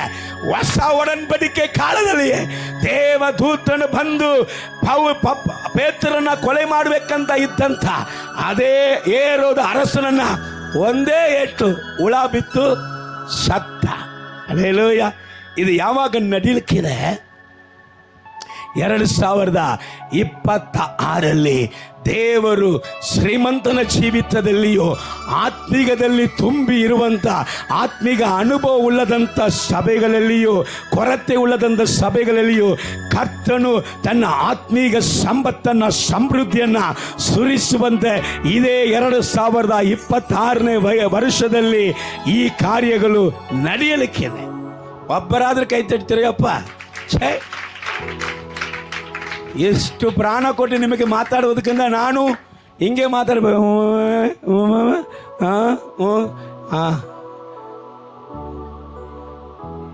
ಕರ್ತನು ನಿಮ್ಮನ್ನ ಬಹಳವಾಗಿ ಆಶೀರ್ವದಿಸಲಿ. ಹೋಗಿ ಹೆಂಗ್ ಕಳಿಸ್ಬಿಟ್ರೆ ಚೆನ್ನಾಗಿರ್ತಿತ್ತು. Alleluia, alleluia. ವಾಕ್ಯ, ನಾನು ಎಂಥ ವಾಕ್ಯ ಹೇಳ್ತಾ ಇದ್ದೀನಿ, ದೇವರ ಪ್ರವಾದನೆಗಳನ್ನ ನುಡಿತಾ ಇದ್ದೀನಿ. ಒಳಗಡೆ ಏನಾಗಬೇಕು? ಒಂದು ಬೆಂಕಿ ಉರಿಬೇಕಲ್ಲ. ನೀವು ಹೊಸದಾಗಿರುವಂಥ ಅಪೋಸ್ತಲರ ಹಳೆಯ ಅಪೋಸ್ತಲರ ಗೊತ್ತಾಗ್ತಲ್ಲ ಈಗ. ಅಲ್ಲೇಲೂಯ. ನೀನು ಯಾರಾಗಿದ್ರು ಕರ್ತನು ನಿನ್ನನ್ನ ಸಮೃದ್ಧಿಯಿಂದ, ತನ್ನ ಅಭಿಷೇಕದಿಂದ, ತನ್ನ ಸಮೃದ್ಧಿಯಿಂದ ದೇವರು ನಿಮ್ಮನ್ನು ಅಭಿಷೇಕ ಮಾಡುತ್ತೆ. ಅಲ್ಲೇಲೂಯ. ಎರಡನೇ ವಿಷಯ ಅಲ್ಲಿ ವಾಕ್ಯ ಹೇಳ್ತದೆ, ನಾನು ನಿನ್ನ ಮೇಲೆ ಕಟಾಕ್ಷವಿಟ್ಟು ನಿನ್ನ ಅಭಿವೃದ್ಧಿ ಮಾಡಿ ಹೆಚ್ಚಿಸಿ. ಎರಡನೇದಾಗಿ ಹೇಳ್ತದೆ, ನಿಮಗೆ ಮಾಡಿದ ವಾಗ್ದಾನವನ್ನು ನೆರವೇರಿಸುವೆನು. ಅಲ್ಲೇಲೂಯ. ಈ ವಾಗ್ದಾನವನ್ನ ನೆರವೇರಿಸುವಂತ ಆ ಸಮಯದ ಆರಂಭ ಹೇಗಿರ್ತದೆ ಎಂಬುದಾಗಿ ಹೇಳಕ್ ಬಯಸ್ತಾರೆ. ಕೆಲವರು ಹೇಳ್ಬೋದು, ದೇವರು ನಿಮಗೆ ಅನೇಕ ದೇವದಾಸರ ಮೂಲಕ ವಾಗ್ದಾನ ಹೇಳಿರಬಹುದು, ಅಥವಾ ಸತ್ಯ ವೇದದ ಮೂಲಕ ವಾಗ್ದಾನ ಹೇಳಿರಬಹುದು, ಅಥವಾ ದರ್ಶನದ ಮೂಲಕ, ಕನಸುಗಳ ಮೂಲಕ ದೇವರು ವಾಗ್ದಾನ ಹೇಳಿರಬಹುದು. ಆದರೆ ನಡೆಯುವಂಥ ಸಂಗತಿಗಳು ವಾಗ್ದಾನಕ್ಕೂ ನಡೆಯುವಂಥ ಸಂಗತಿಗೂ ಸಂಬಂಧನೇ ಇಲ್ಲದೆ ಇದ್ದಿರಬಹುದು. ಆದರೆ ಈ ಟೈಮ್, ರೈಟ್ ಟೈಮ್, ಇಂಥ 2026 ನಿನ್ನ ವಾಗ್ದಾನವನ್ನ ಗುರುತಿಸುವಂತ ವರ್ಷ. ನಿನ್ನ ವಾಗ್ದಾನವ ಆಶೀರ್ವಾದದಲ್ಲಿ, ಆ ವಾಗ್ದಾನ ಆರಂಭ ಕಾರ್ಯದಲ್ಲಿ ನಿಮ್ಮನ್ನ ತಂದು ನಿಲ್ಲಿಸುವಂತ ವರ್ಷ. ಇದಕ್ಕೆ ಎಕ್ಸಾಂಪಲ್ ಆಗಿ ಒಬ್ಬ ವ್ಯಕ್ತಿಯನ್ನು ಹೇಳಕ್ ಬಯಸುತ್ತೇನೆ. ಯಾಕೋಬನನ್ನ ಸ್ವಲ್ಪ ಗಮನಿಸೋಣ. ಇನ್ನು ಒಂದು 15 ನಿಮಿಷ ನನ್ನ ಪ್ರಸಂಗ ಇರ್ತದೆ, ಸ್ವಲ್ಪ ಗಮನಿಸಿರಿ. ಯಾಕೋಬನನ್ನ ಸ್ವಲ್ಪ ಗಮನಿಸೋಣ. ಆದಿಕಾಂಡ 28ನೇ ಅಧ್ಯಾಯ 15ನೇ ವಾಕ್ಯ. ಆದಿಕಾಂಡ 28ನೇ ಅಧ್ಯಾಯ 15ನೇ ವಾಕ್ಯ ಓದ್ ಮಗಳೇ. ಇದಲ್ಲದೆ ನಾನು ನಿನ್ನ ಸಂಗಡ ಇದ್ದು. ಈಗ ಒಬ್ಬ ವ್ಯಕ್ತಿ, ಅವನ ಹೆಸರು ಯಾಕೋಬ. ಅವನಿಗೆ ಹೇಳ್ತಾರೆ, ಯಾಕೋಬ, ನಾನು ನಿನ್ನ ಸಂಗಡ ಇದ್ದು ನೀನು ಹೋಗುವ ಎಲ್ಲಾ ಸ್ಥಳಗಳಲ್ಲಿ, ನಿನ್ನನ್ನು ಕಾಪಾಡಿ ತಿರುಗಿ ದೇಶಕ್ಕೆ ಬರಮಾಡುತ್ತೇನೆ. ನಾನು ನಿನಗೆ ಹೇಳಿದ್ದನ್ನೆಲ್ಲ ನೆರವೇರಿಸಿದ ಹೊರತು ಬಿಡುವುದಿಲ್ಲ. ಹಲ್ಲೆಲೂಯಾ. ಈಗ ಅಪ್ಪ ಏನ್ ಹೇಳ್ತಾರೆ? 2026 ನಾನು ನಿನಗೆ ಹೇಳಿದ ವಾಗ್ದಾನವನ್ನ ನೆರವೇರಿಸ್ತೇನೆ. ಅಲ್ಲಿ ಅವಾಗ ಯಾರು ಕೇಳಿದ್ರು? ಯಾಕೋಬಿಗೆ, ನಾನು ನಿನಗೆ ಹೇಳಿದದೆಲ್ಲ ನೆರವೇರಿಸದೆ ಹೊರತು ಬಿಡುವುದಿಲ್ಲ. ಸರಿ, ಇವನು ಹೆಂಗಿದ್ದ ನಂತರ ಬರೀ ಕೋಳು ಮಾತ್ರ ಇದೆ ಅವನ ಕೈಯಲ್ಲಿ. ಅವನ ಕೈಯಲ್ಲಿ ಏನಿದೆ? ನಾಳೆ ಭವಿಷ್ಯ ಹೇಗಿರ್ತದೋ ಗೊತ್ತಿಲ್ಲ ಅವನಿಗೆ. ನಾಳೆ ನನ್ನ ಜೀವನ ಹೆಂಗಿರ್ತದೆ, ನಾನು ಬದುಕ್ತೇನೆ ಇಲ್ಲೋ, ಸಾಯ್ತೇನೆ ಇಲ್ಲೋ, ನಾನು ನಾಳೆ ಹೆಂಗ್ ಉದ್ಧಾರ ಆಗ್ತೇನೆ ಒಂದಿಲ್ಲ. ಏನಾದ್ರೂ ಬಿಸ್ನೆಸ್ ಮಾಡಿ ಸಂಪಾದನೆ ಮಾಡ್ಬೇಕಂದ್ರೆ ಏನಾದ್ರೂ ಮೊದಲು ಸ್ವಲ್ಪವಾದ್ರೂ ರೊಕ್ಕ ಇರ್ಬೇಕಲ್ಲ, ಸ್ವಲ್ಪವಾದ್ರೂ ಏನಾದ್ರೂ ಇರ್ಬೇಕಲ್ಲ. ಏನಿಲ್ಲ, ಬರೀ ಕೋಳು ಮಾತ್ರ ಕೈಯಲ್ಲಿ ಇದೆ. ಈ ಕೋಳು ಮಾತ್ರ ಕೈಯಲ್ಲಿ ಇದ್ದಂತ ವ್ಯಕ್ತಿಯ ಸಂಗಡ ಅಪ್ಪ ಬಂದು ಮಾತಾಡ್ತಾರೆ. ಏನಂತ?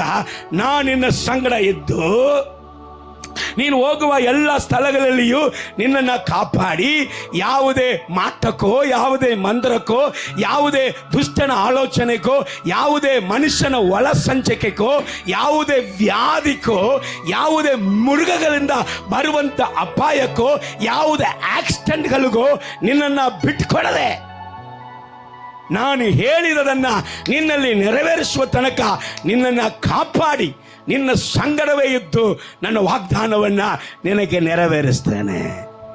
ಏನು ವಾಗ್ದಾನ ಹೇಳಿದ್ರು ಅದನ್ನು ಕೇಳೋಣ. ಓದ್ಬಿಡಮ್ಮ 14ನೇ ವಾಕ್ಯ. ನಿನ್ನ ಸಂತತಿಯು ಭೂಮಿಯ ಧೂಳಿನಂತೆ. ಏನು ಗಮನಿಸ್ರಿ, ಅವನ ಪಾಪ ಯವನಸ್ಥ, ಅವನಿಗಿನ್ನ ಮದುವೆ ಆಗಲಿಲ್ಲ, ವಯಸ್ಸು 40 ಐತಿ. ಈಗ 23ರಲ್ಲಿ ಇಲ್ಲಿ ಮದುವೆ ಆಗ್ತಾ ಇದೆ. ಅಲ್ಲಿ ಯಾಕೋಬಿಗೆ ವಯಸ್ಸು 40 ಐತಿ, ಆದರೂ ಕೂಡ ಏನಾಗಲಿಲ್ಲ, ಇನ್ನು ಮದುವೆ ಆಗಲಿಲ್ಲ, ಯವನಸ್ಥ. ಆದ್ರೆ ಅಪ್ಪ ಅವನಿಗೆ ಏನು ಹೇಳ್ತಾರೆ, ವಾಗ್ದಾನ ಹೇಳ್ತಾ ಇದ್ದಾರೆ. ಸ್ವಲ್ಪ ಗಮನಿಸ್ರಿ. ನಿನ್ನ ಸಂತತಿಯು ಭೂಮಿಯ ಧೂಳಿನಂತೆ ಅಸಂಖ್ಯವಾಗುವುದು. ನಿನ್ನ ಸಂತತಿಯು ಭೂಮಿಯ ಧೂಳಿನಂತೆ ಅಸಂಖ್ಯವಾಗುವುದು.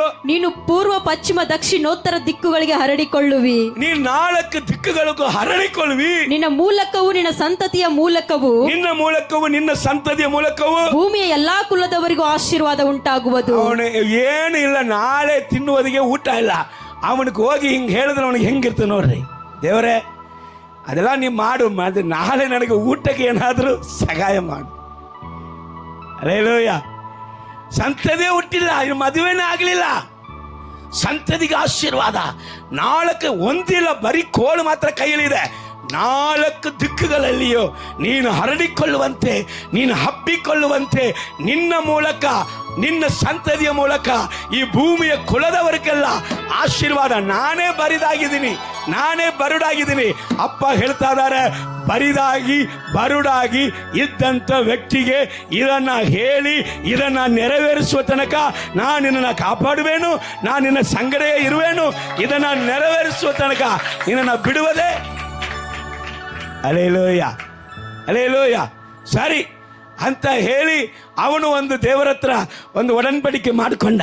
ದೇವರೇ, ಹಂಗೆ ನೀನು ಮಾಡಿದ್ರೆ ನೀನು ಕೊಡುವಂಥ ಸಕಲ ಕಾರ್ಯದಲ್ಲಿಯೂ ನಾನು ಹಿಂಗೆ ಮಾಡ್ತೀನಿ ನಿನಗೆ ಅಂತ ಹೇಳಿ ಅವನು ಒಂದು ದೇವರೊಟ್ಟಿಗೆ ಒಡಂಬಡಿಕೆ ಮಾಡಿಕೊಂಡು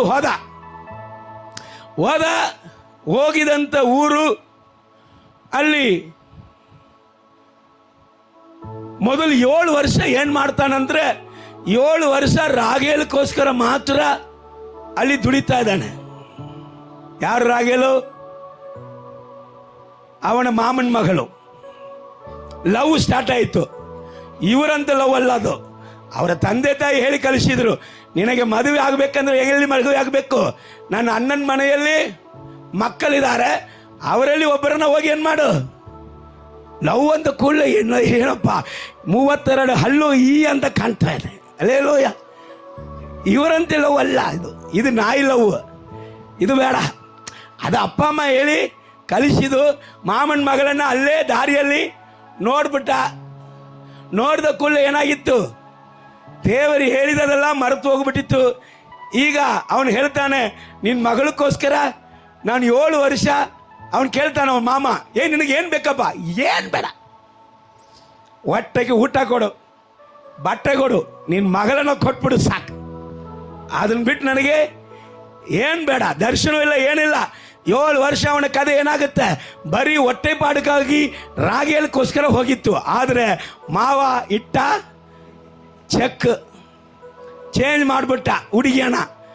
ಮತ್ತೆ ಇನ್ಮೇಲೆ ಏನು ಮಾಡ್ತೀವಿ, ರಾಗೇಲಕ್ಕಾಗಿ ಇನ್ನೂ 7 ವರ್ಷ.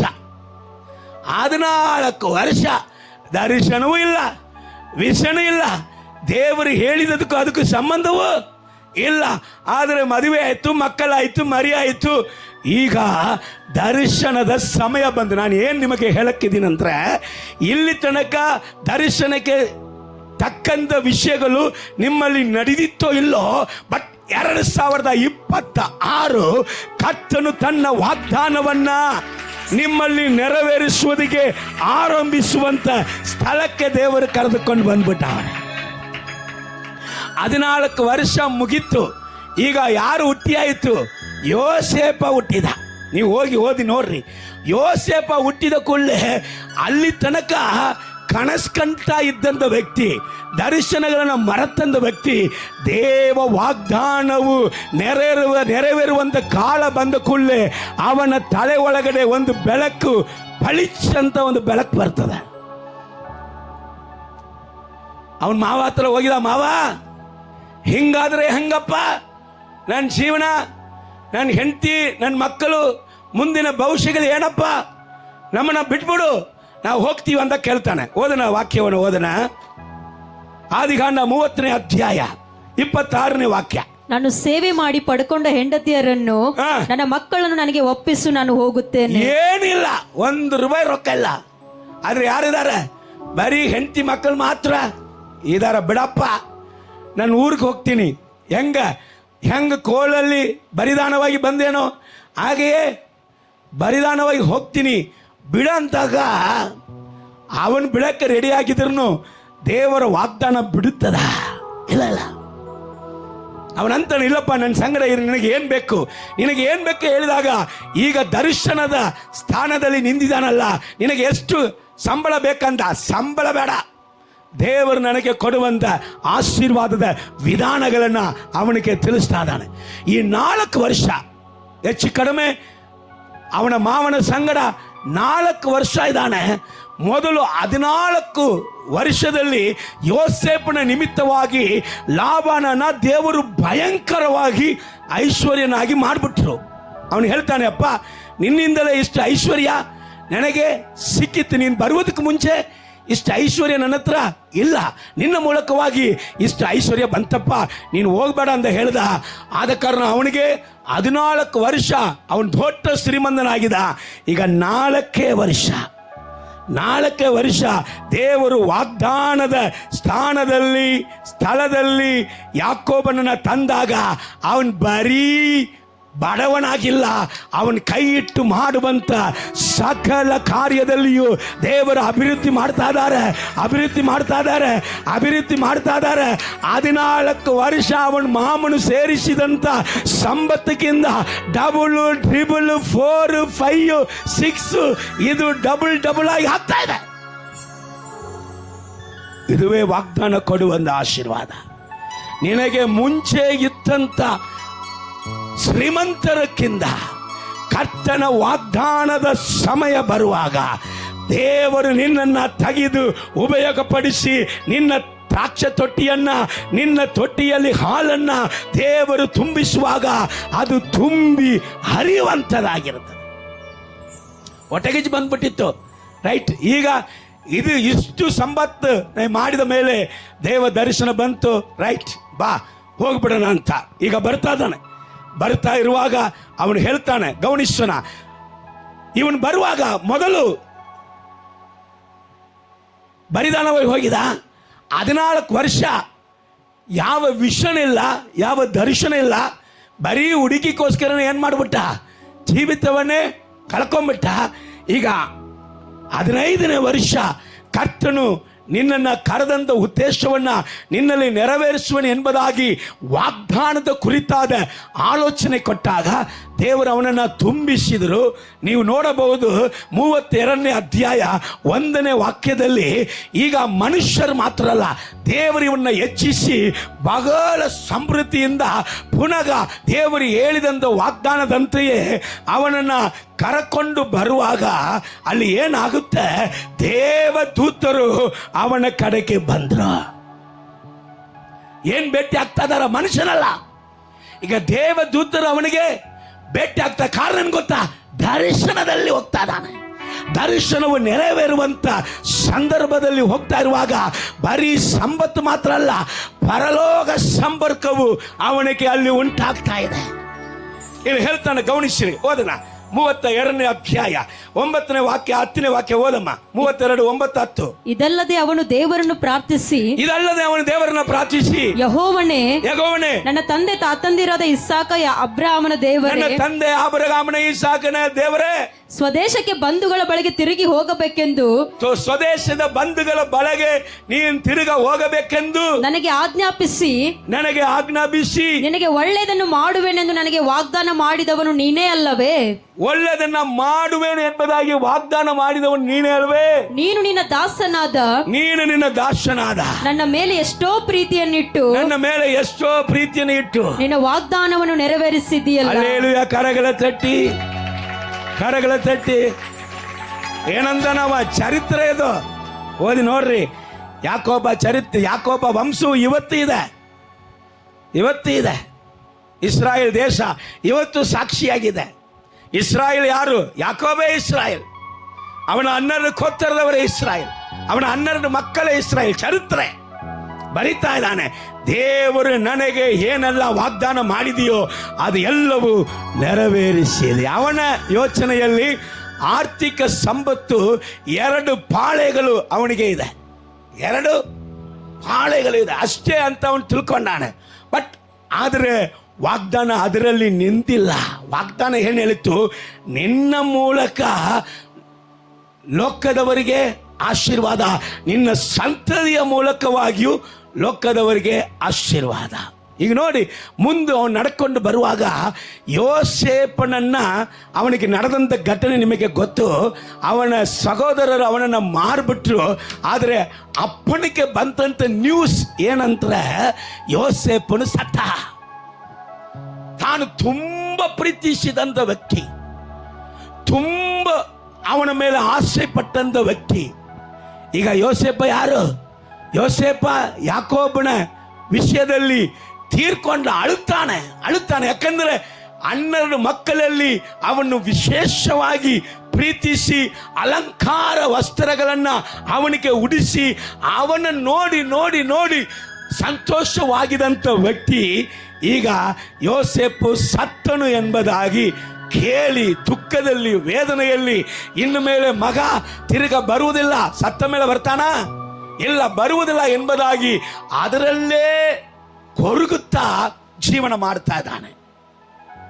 ಅದರಲ್ಲೇ ಕೊರಗುತ್ತಾ ಅವನು ಜೀವನ ಮಾಡ್ತಾ ಇದ್ದಾಗ ಸಮಯ ಬರ್ತಾ ಇದೆ, ಸಂದರ್ಭಗಳು ಬರ್ತಾ ಇದೆ, ಕರ್ತನ ವಾಗ್ದಾನಗಳು ನೆರವೇರುವಂತ ಕಾಲಗಳು ಬರ್ತಾ ಇದೆ. ದೇವರು ಹೇಳಿದ್ರು, ಯಾಕೋಬ ನೀನ್ ಮಾತ್ರ ಅಲ್ಲ, ನಿನ್ನ ಸಂತತಿ ಕೂಡ ಭೂಮಿಗೆ ಏನಾಗಿರ್ತಾರೆ? ಆಶೀರ್ವಾದವಾಗಿರ್ತಾರೆ. ಆಶೀರ್ವಾದವಾದ ಯಾಕೋಬ ಸತ್ತ, ಇನ್ಮೇಲೆ ಜೀವನದಲ್ಲಿ ಏನು ಇಲ್ಲ ಅಂತ ಅವನು ಇದ್ದಾಗ ದಿಢೀರಂತ ಅವನಿಗೆ ಒಳ್ಳೆ ನ್ಯೂಸ್ಗಳು ಕೇಳ್ತಾ ಇದ್ದಾನೆ. ನಿನ್ನ ಯಾಕೋಬ ಜೀವಂತನಾಗಿ ಇದ್ದಾನೆ. ಹಲ್ಲೆಲೂಯಾ. ನಿನ್ನ ಯೋಸೇಫ ಯಾರು? ಯಾಕೋಬಿಗೆ ಯೋಸೇಫ ಜೀವಂತನಾಗಿ ಇದ್ದಾನೆ ಎಂಬುದಾದ ಕಾರ್ಯ. ಏನ್ ನಿನಗೆ ದೇವರು ಹೇಳಕ್ಕೆ ಬಯಸುತ್ತಾರೆ? ಮಗನೇ, ಮಗಳೇ, ನಿನಗೆ ಇಷ್ಟವಾದದನ್ನ, ನಿನಗೆ ಪ್ರಿಯವಾದದನ್ನ, ನಿನಗೆ ಮೆಚ್ಚುಗೆಯಾಗಿದ್ದದನ್ನ, ಯಾವುದೋ ಒಂದು ಕಾರ್ಯದಲ್ಲಿ ನೀನು ಇಷ್ಟಪಟ್ಟಂಥ ವಸ್ತುಗಳಾಗಿರಲಿ, ನೀನು ಇಷ್ಟಪಟ್ಟಂಥ ಒಂದು ಆಶೀರ್ವಾದವಾಗಿರಲಿ, ನೀನು ಇಷ್ಟಪಟ್ಟಂಥ ಸಮಾಧಾನವಾಗಿರಲಿ, ಒಂದು ವೇಳೆ ನಿನ್ನ ಜೀವನದಲ್ಲಿ ನಿನ್ನ ಆಲೋಚನೆಯಲ್ಲಿ ಅದು ಸತ್ತಿತ್ತಂತ ತಿಳ್ಕೊಂಡಿರ್ತೀಯ.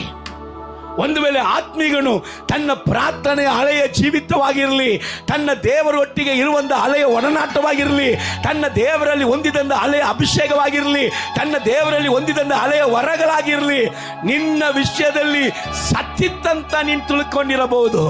ಆದರೆ ಈಗ 2026 ಕರ್ತನು ಹೇಳ್ತಾ ಇದ್ದಾನೆ, ನಿನ್ನ ಪ್ರಾರ್ಥನೆ ಜೀವಿತ ಸತ್ತಿಲ್ಲ, ನಿನ್ನ ಅಭಿಷೇಕ ಸತ್ತಿಲ್ಲ, ನಿನ್ನ ದರ್ಶನ ಸತ್ತಿಲ್ಲ, ನಿನ್ನ ಮೇಲೆ ದೇವರು ಇಟ್ಟಂತ ವರಗಳು ಸತ್ತಿಲ್ಲ. ಹಲ್ಲೆಲೂಯಾ. ದೇವರು ನಿನ್ನ ಜೀವಿತದಲ್ಲಿ ಇಟ್ಟಂತ ಸಂತೋಷ ಸತ್ತಿಲ್ಲ. ನೀನು ಅನ್ಕೊಂಡಿರ್ತಿ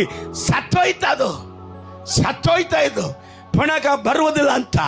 ಆದರೆ ಕರ್ತನು ಸರಿಯಾಗಿ ಇರುವಂತ ಸಮಯದಲ್ಲಿ ಬಂದು ಹೇಳ್ತಾ ಇದ್ದಾನೆ, ಅದು ಆರೋಗ್ಯವಾಗಿರಲಿ, ಅದು ಹಣವಾಗಿರಲಿ, ಅದು ಸಂಪತ್ತವಾಗಿರಲಿ, ಅದು ಮಾನವಾಗಿರಲಿ, ಅದು ಮರ್ಯಾದೆಯಾಗಿರಲಿ, ಅದು ಹೆಸರಾಗಿರಲಿ, ಅದು ಅಭಿಷೇಕವಾಗಿರಲಿ, ಅದು ಸೇವೆಯಾಗಿರಲಿ, ಅದು ವರಗಳಾಗಿರಲಿ, ಕರ್ತನು ಹೇಳ್ತಾ ಇದ್ದಾನೆ ಜೀವಂತವಾಗಿದೆ. ಇದು ನೀನು ಅದನ್ನ ಪುನಃ ನೋಡುವಂತ ಸಮಯ. ಯಾಕೋ ಬಂದ ನನ್ನ ಮಗ ಜೀವಂತನಾಗಿ ಇದ್ದಾನೆ ಅಂತ ಇಂಥ ಒಂದು ವರ್ತಮಾನವನ್ನು ಕೇಳಿದ ಮೇಲೆ ಇದು ಸಾಕಪ್ಪ, ನಾನು ಇವತ್ತೇ ಸತ್ರೆ ಚಲೋ ಅಂತಾನೆ. ಆದರೆ ದೇವರು ಪುನಃ ಕೊಡುವಾಗ ಹಳೆಯ ಯೋಸೇಫ್ ಆಗಿರಲಿಲ್ಲ. ಹಳೆಯ ಯೋಸೇಫು ಅಂತಮ್ಮರಿಗೆ, ಕುರಿ ಮೇಸುವರಿಗೆ ಆಹಾರ ತಗೊಂಡು ಹೋಗಿ ಕೊಡುವುದಕ್ಕೆ ಮಾತ್ರ ಯೋಗ್ಯವಾದ ಒಂದು ಬಲಹೀನನು. ದೇವರು ನಿನಗೆ ಕೊಡುವಂಥ ಅಭಿಷೇಕವಾಗಿರಲಿ, ನೀನು ಕಳೆದುಕೊಂಡೇ ನೀ ಸತ್ತೋಯ್ತು ಅನ್ನುವಂಥ ಸಂತೋಷವಾಗಿರಲಿ, ಸೇವೆಯಾಗಿರಲಿ, ವರಗಳಾಗಿರಲಿ, ಅದು ಹಳೆಯ ಜೀವಿತದಲ್ಲಿ ನೀನು ಕಳೆದುಕೊಂಡಂಥ ಅದೇ ಸ್ಥಾನದಲ್ಲಿ ಇರುವುದಿಲ್ಲ. ಅದು ಹೇಗಿದೆ ಎಂಬುದಾಗಿ ನೀವು ಕೇಳುವಾಗ ಸತ್ಯವೇದವನ್ನು ಓದಿ ನೋಡೋಣ.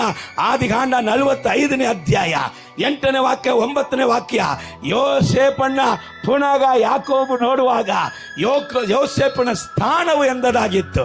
ಹೌದು ಮಗಳೇ, ದೇವರೇ ನನ್ನನ್ನು ಇಲ್ಲಿಗೆ ಕಳುಹಿಸಿದನಲ್ಲದೆ ನೀವು ಕಳುಹಿಸಲಿಲ್ಲ. ಆತನು ನನ್ನನ್ನು ಫರೋಹನ ಮಂತ್ರಿಯನ್ನಾಗಿಯೂ, ಎಲ್ಲಿ ಅನ್ಯ ದೇಶದಲ್ಲಿ ಐಗುಪ್ತ ಜನರಿಗೆ ಆಶೀರ್ವಾದವುಳ್ಳದಂತ ಬಡತನದಲ್ಲಿ ಸತ್ತಿರಬೇಕು, ಬರಗಾಲದಲ್ಲಿ ಸತ್ತಿರಬೇಕು, ಇಡೀ ಐಗುಪ್ತ ದೇಶವೇ ಇಲ್ಲದೆ ಹೋಗಿರಬೇಕು. ಆದರೆ ಯಾಕೋಬನ ಸಂತತಿಯನ್ನ ದೇವರು ಅಲ್ಲಿ ಕಲಿಸಿ ಯೋಸೇಫನನ್ನ ಯಾವ ಸ್ಥಾನದಲ್ಲಿ ಇಟ್ರಂದ್ರೆ ಆ ದೇಶಕ್ಕೆ ಮಂತ್ರಿಯಾಗಿಯೂ, ಫರೋಹನ ಅರಮನೆಯಲ್ಲಿ ಅಧಿಪತಿಯನ್ನಾಗಿಯೂ, ಅವನ ಅರಣ್ಮನೆಯಲ್ಲಿ ಅಧಿಪತಿಯಾಗಿಯೂ, ಐಗುಪ್ತ ದೇಶಕ್ಕೆ ಸರ್ವಾಧಿಕಾರಿಯನ್ನಾಗಿಯೂ ಮಾಡಿದ್ದಾನೆ. ಐಗುಪ್ತ ದೇಶಕ್ಕೆ ಸರ್ವಾಧಿಕಾರಿಯಾಗಿ. ಹಲ್ಲೆಲೂಯಾ. ನೀ ನಂಬುವುದಾದ್ರೆ ನಂಬು, ಬಿಟ್ರೆ ಬಿಡು. ನೀನು ಕಳೆದುಕೊಂಡದು ಬರುವಾಗ ಅದು ಸರ್ವಾಧಿಕಾರಿ ಉಳ್ಳದಂತ ಸ್ಥಾನದಲ್ಲಿ ಇರ್ತದೆ, ಅದು ಮಹಿಮೆ ತುಂಬಿದಂತ ಸ್ಥಾನದಲ್ಲಿ ಇರ್ತದೆ. ನಿನ್ನಲ್ಲಿ ಕಳೆದುಕೊಂಡಂತ ಸತ್ತೋಯ್ತಂತ ಹೇಳಿದಂತ ಕಾರ್ಯಗಳು ಕರ್ತನು ನಿನಗೆ ಹೇಳ್ತಾನೆ, ಅದು ನಿನ್ನಲ್ಲಿ ಸತ್ತೋಗಿಲ್ಲ ಮಗಳೇ. ಇಲ್ಲಿ ತನಕ ಸತ್ತೋಯ್ತಂದ್ರೆ ನೀನು ತಿಳ್ಕೊಂಡು ಅದು ಜೀವಂತವಾಗಿದೆ, ಅದು ಸಾಧಾರಣವಾಗಿ ನಿನಗೆ ಕೊಡಲ್ಪಡುವುದಿಲ್ಲ. ಅದು ಮಂತ್ರಿಯಾಗಿ, ಅದು ಮಹಿಮೆಯಾಗಿ, ಅದು ಸರ್ವಾಧಿಕಾರಿಯಾಗಿ ಇರುವಂತ ಸ್ಥಾನವುಳ್ಳದಾಗಿ ನನ್ನ ಕೈಯಲ್ಲಿ ಕೊಡಲ್ಪಡುತ್ತದೆ. ಯೋಸೇಫನ ಜೀವಿತವು ಕೂಡ ಓದಿ ನೋಡ್ರಿ. 17 ವಯಸ್ಸಲ್ಲಿ ದೇವರು ಅವನಿಗೆ ವಾಗ್ದಾನ ಕೊಡ್ತಾ ಇದ್ದಾರೆ. 30 ವಯಸ್ಸು ತನಕ ವಾಗ್ದಾನಕ್ಕೂ ಅದಕ್ಕೂ ಸಂಬಂಧವೇ ಇಲ್ಲ. ಆದರೆ ವಾಗ್ದಾನವನ್ನ ದೇವರು ನೆರವೇರಿಸುವುದಿಗೆ ಆರಂಭಿಸುವಂತ ವಯಸ್ಸು 30. ಅದಕ್ಕೆ ಮುಂಚೆ ಎಷ್ಟು ಅರ್ಪಣೆಗಳು ಅವನ ಜೀವಿತದಲ್ಲಿ ನಡೆದಿತ್ತು, ಎಷ್ಟೋ ಕಣ್ಣೀರು ವೇದನೆಗಳು ಅವನ ಜೀವಿತದಲ್ಲಿ ನಡೆದಿತ್ತು. ಅವನ ಕೈಯಿನ ಪ್ರಯಾಸಗಳು ಆಶೀರ್ವದಿಸಿದಂಥ ಕಾರ್ಯಗಳು ಉಂಟು, ಮೇಲು ಉಂಟು, ಕೀಳು ಉಂಟು, ಸೆರೆಮನೆ ಅನುಭವವೂ ಉಂಟು. ಬಟ್ ವಾಗ್ದಾನ ನೆರವೇರಿಸುವಂತ ಕಾಲ ಬಂದಾಗ ಸೆರೆಮನೆಯೋ ಕೀಲೋ ಅವನ ಜೀವಿತದಲ್ಲಿ ಕಣ್ಣೀರು ವೇದನೆಯೋ ಸಾಧಾರಣವಾದದು, ಬಡತನವೋ ಬರಿದಾನವೋ ಇಲ್ಲ. ಕರ್ತನ ಅರಣ್ಮನೆಯಲ್ಲಿ ಕುಂಡ್ರಿಸಿ ಆವಾಗ ವಾಗ್ದಾನದ ವರ್ಷವನ್ನ ಪ್ರಾರಂಭಿಸಿದ. ಹಲ್ಲೆಲೂಯಾ. ವಾಗ್ದಾನದ ವರ್ಷದಲ್ಲಿ ನಿನ್ನನ್ನು ಪ್ರಾರಂಭಿಸುವಾಗ ಸಾಮಾನ್ಯವಾದ ಕಟ್ಟುಗಳಲ್ಲಿ ಇದ್ದಂಥ ಜೀವಿತದಲ್ಲಿ ಅಲ್ಲ, ನಿನ್ನನ್ನು ಮಹಿಮೆ ಪಡಿಸುವಂಥ ಸ್ಥಾನದಲ್ಲಿ ಇಟ್ಟು ಆ ಸ್ಥಾನದಿಂದ ಅದರ ಮೇಲೆ ಸಮೃದ್ಧಿಯ ಮೇಲೆ ಸಮೃದ್ಧಿಯ ಮೇಲೆ ಸಮೃದ್ಧಿಯನ್ನು ಕೊಟ್ಟು ಅಲ್ಲಿ ಯಾಕೋಬ ಹೇಳ್ತಾ ಇದ್ದಾನೆ, ನೀನು ನನಗೆ ಮಾಡುತ್ತೇನೆ ಎಂಬುದಾಗಿ ಹೇಳಿದಂಥ ವಾಗ್ದಾನವನ್ನು ದೇವರೇ ನೀನು ನೆರವೇರಿಸಿದೆ. ಅದು ಆರ್ಥಿಕ ಜೀವಿತದಲ್ಲಿ ಮಾತ್ರ ಅಲ್ಲ, ಆತ್ಮೀಕ ಜೀವಿತದಲ್ಲಿ ಇನ್ನೊಂದು ಕಾರ್ಯ ಉಂಟು. ಯಾಕೋಬಗೆ ವಾಕ್ಯವನ್ನು ನೀವು ನೋಡುವಾಗ ಆದಿಕಾಂಡ 49ನೇ ಅಧ್ಯಾಯ ಆರ್ಥಿಕ ವಿಷಯದಲ್ಲಿ ಯಾಕೋಬನ ತುಂಬಿಸಿದ ಮಾತ್ರ ಅಲ್ಲ, 49ನೇ ಅಧ್ಯಾಯ ಹೇಳ್ತದೆ 12 ಕುಲದವರೆಗೂ ಯಾಕೋಬು ಪ್ರವಾದನೆಯನ್ನು ನುಡಿತಾ ಇದ್ದ.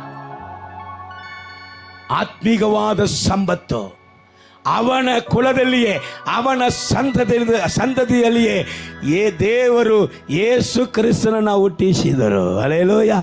ಈ ಯೇಸು ಕ್ರಿಸ್ತನೇ ಜಗತ್ತಿಗೆ ರಕ್ಷಕನಾಗಿ, ಹಲ್ಲೆಲೂಯಾ, ಯೇಸು ಕ್ರಿಸ್ತನೇ ಜಗತ್ತಿಗೆ ರಕ್ಷಕನಾಗಿ ಭೂಮಿಯಲ್ಲಿ ಇರುವಂತ ಎಲ್ಲ ಕುಲದವರಿಗೆ ಯಾಕೋಬಿನ ಸಂತತಿಯಾಗಿ ಇರುವಂತ ಯೇಸು ಕ್ರಿಸ್ತನನ್ನ ಆಶೀರ್ವಾದವಾಗಿ ದೇವರು ಇಟ್ಟು ಇವತ್ತು ಕೂಡ ಯಾಕೋಬಗೆ ನಾವು ಕೂಡ ಆತ್ಮೀಕ ಸಂತತಿಯಾಗಿ ಇಟ್ಟು ನಮ್ಮ ಮೂಲಕ ನಮಗೂ ಮಾತ್ರ ಅಲ್ಲ ಭೂಮಿಯ ಕುಲದವರೆಗೂ ದೇವರು ಯಾಕೋಬಗೆ ಕೊಟ್ಟಂತ ವಾಗ್ದಾನವನ್ನು ನೆರವೇರಿಸ ಬರ್ತಾರೆ. ಹಲ್ಲೆಲೂಯಾ. ನನ್ನ ಕೇಳುವಂತ ಮಗನೇ ಮಗಳೇ, ಸಾಮಾನ್ಯವಾದ ವಾಗ್ದಾನ ಅಲ್ಲ. ಅದರ ಲೋಕವನ್ನು ನೀವು ನೋಡುವುದಾದರೆ ಹೆದರಬೇಡ. ಲೋಕದಲ್ಲಿ ಮರಣಗಳಿಗೆ ಕಡಿಮೆನೇ ಇರುವುದಿಲ್ಲ. ಕೊರೋನಾ ಸಮಯದಲ್ಲಿ ಬಂದಂತ ಅದೇ ಮರಣ ಲೋಕದಲ್ಲಿ ನಡೆಯಲಿಕ್ಕಿದೆ. ಆದರೆ ಕೊರೋನಾ ಇಲ್ಲ, ಲಾಕ್ಡೌನ್ ಇಲ್ಲ, ಮಾಸ್ಕ್ ಇಲ್ಲ, ಆದರೆ ಮರಣವು ಅದೇ ತರ ನಡೆಯಲಿಕ್ಕಿದೆ. ಲೋಕಕ್ಕೆ ಅಲ್ಲೋಲ ಕೊಲ್ಲಲಾಗಲಿಕ್ಕಿದೆ. ಭಯಂಕರವಾಗಿ ಆಕ್ಸಿಡೆಂಟ್ಗಳು ಆಗಲಿಕ್ಕಿದೆ.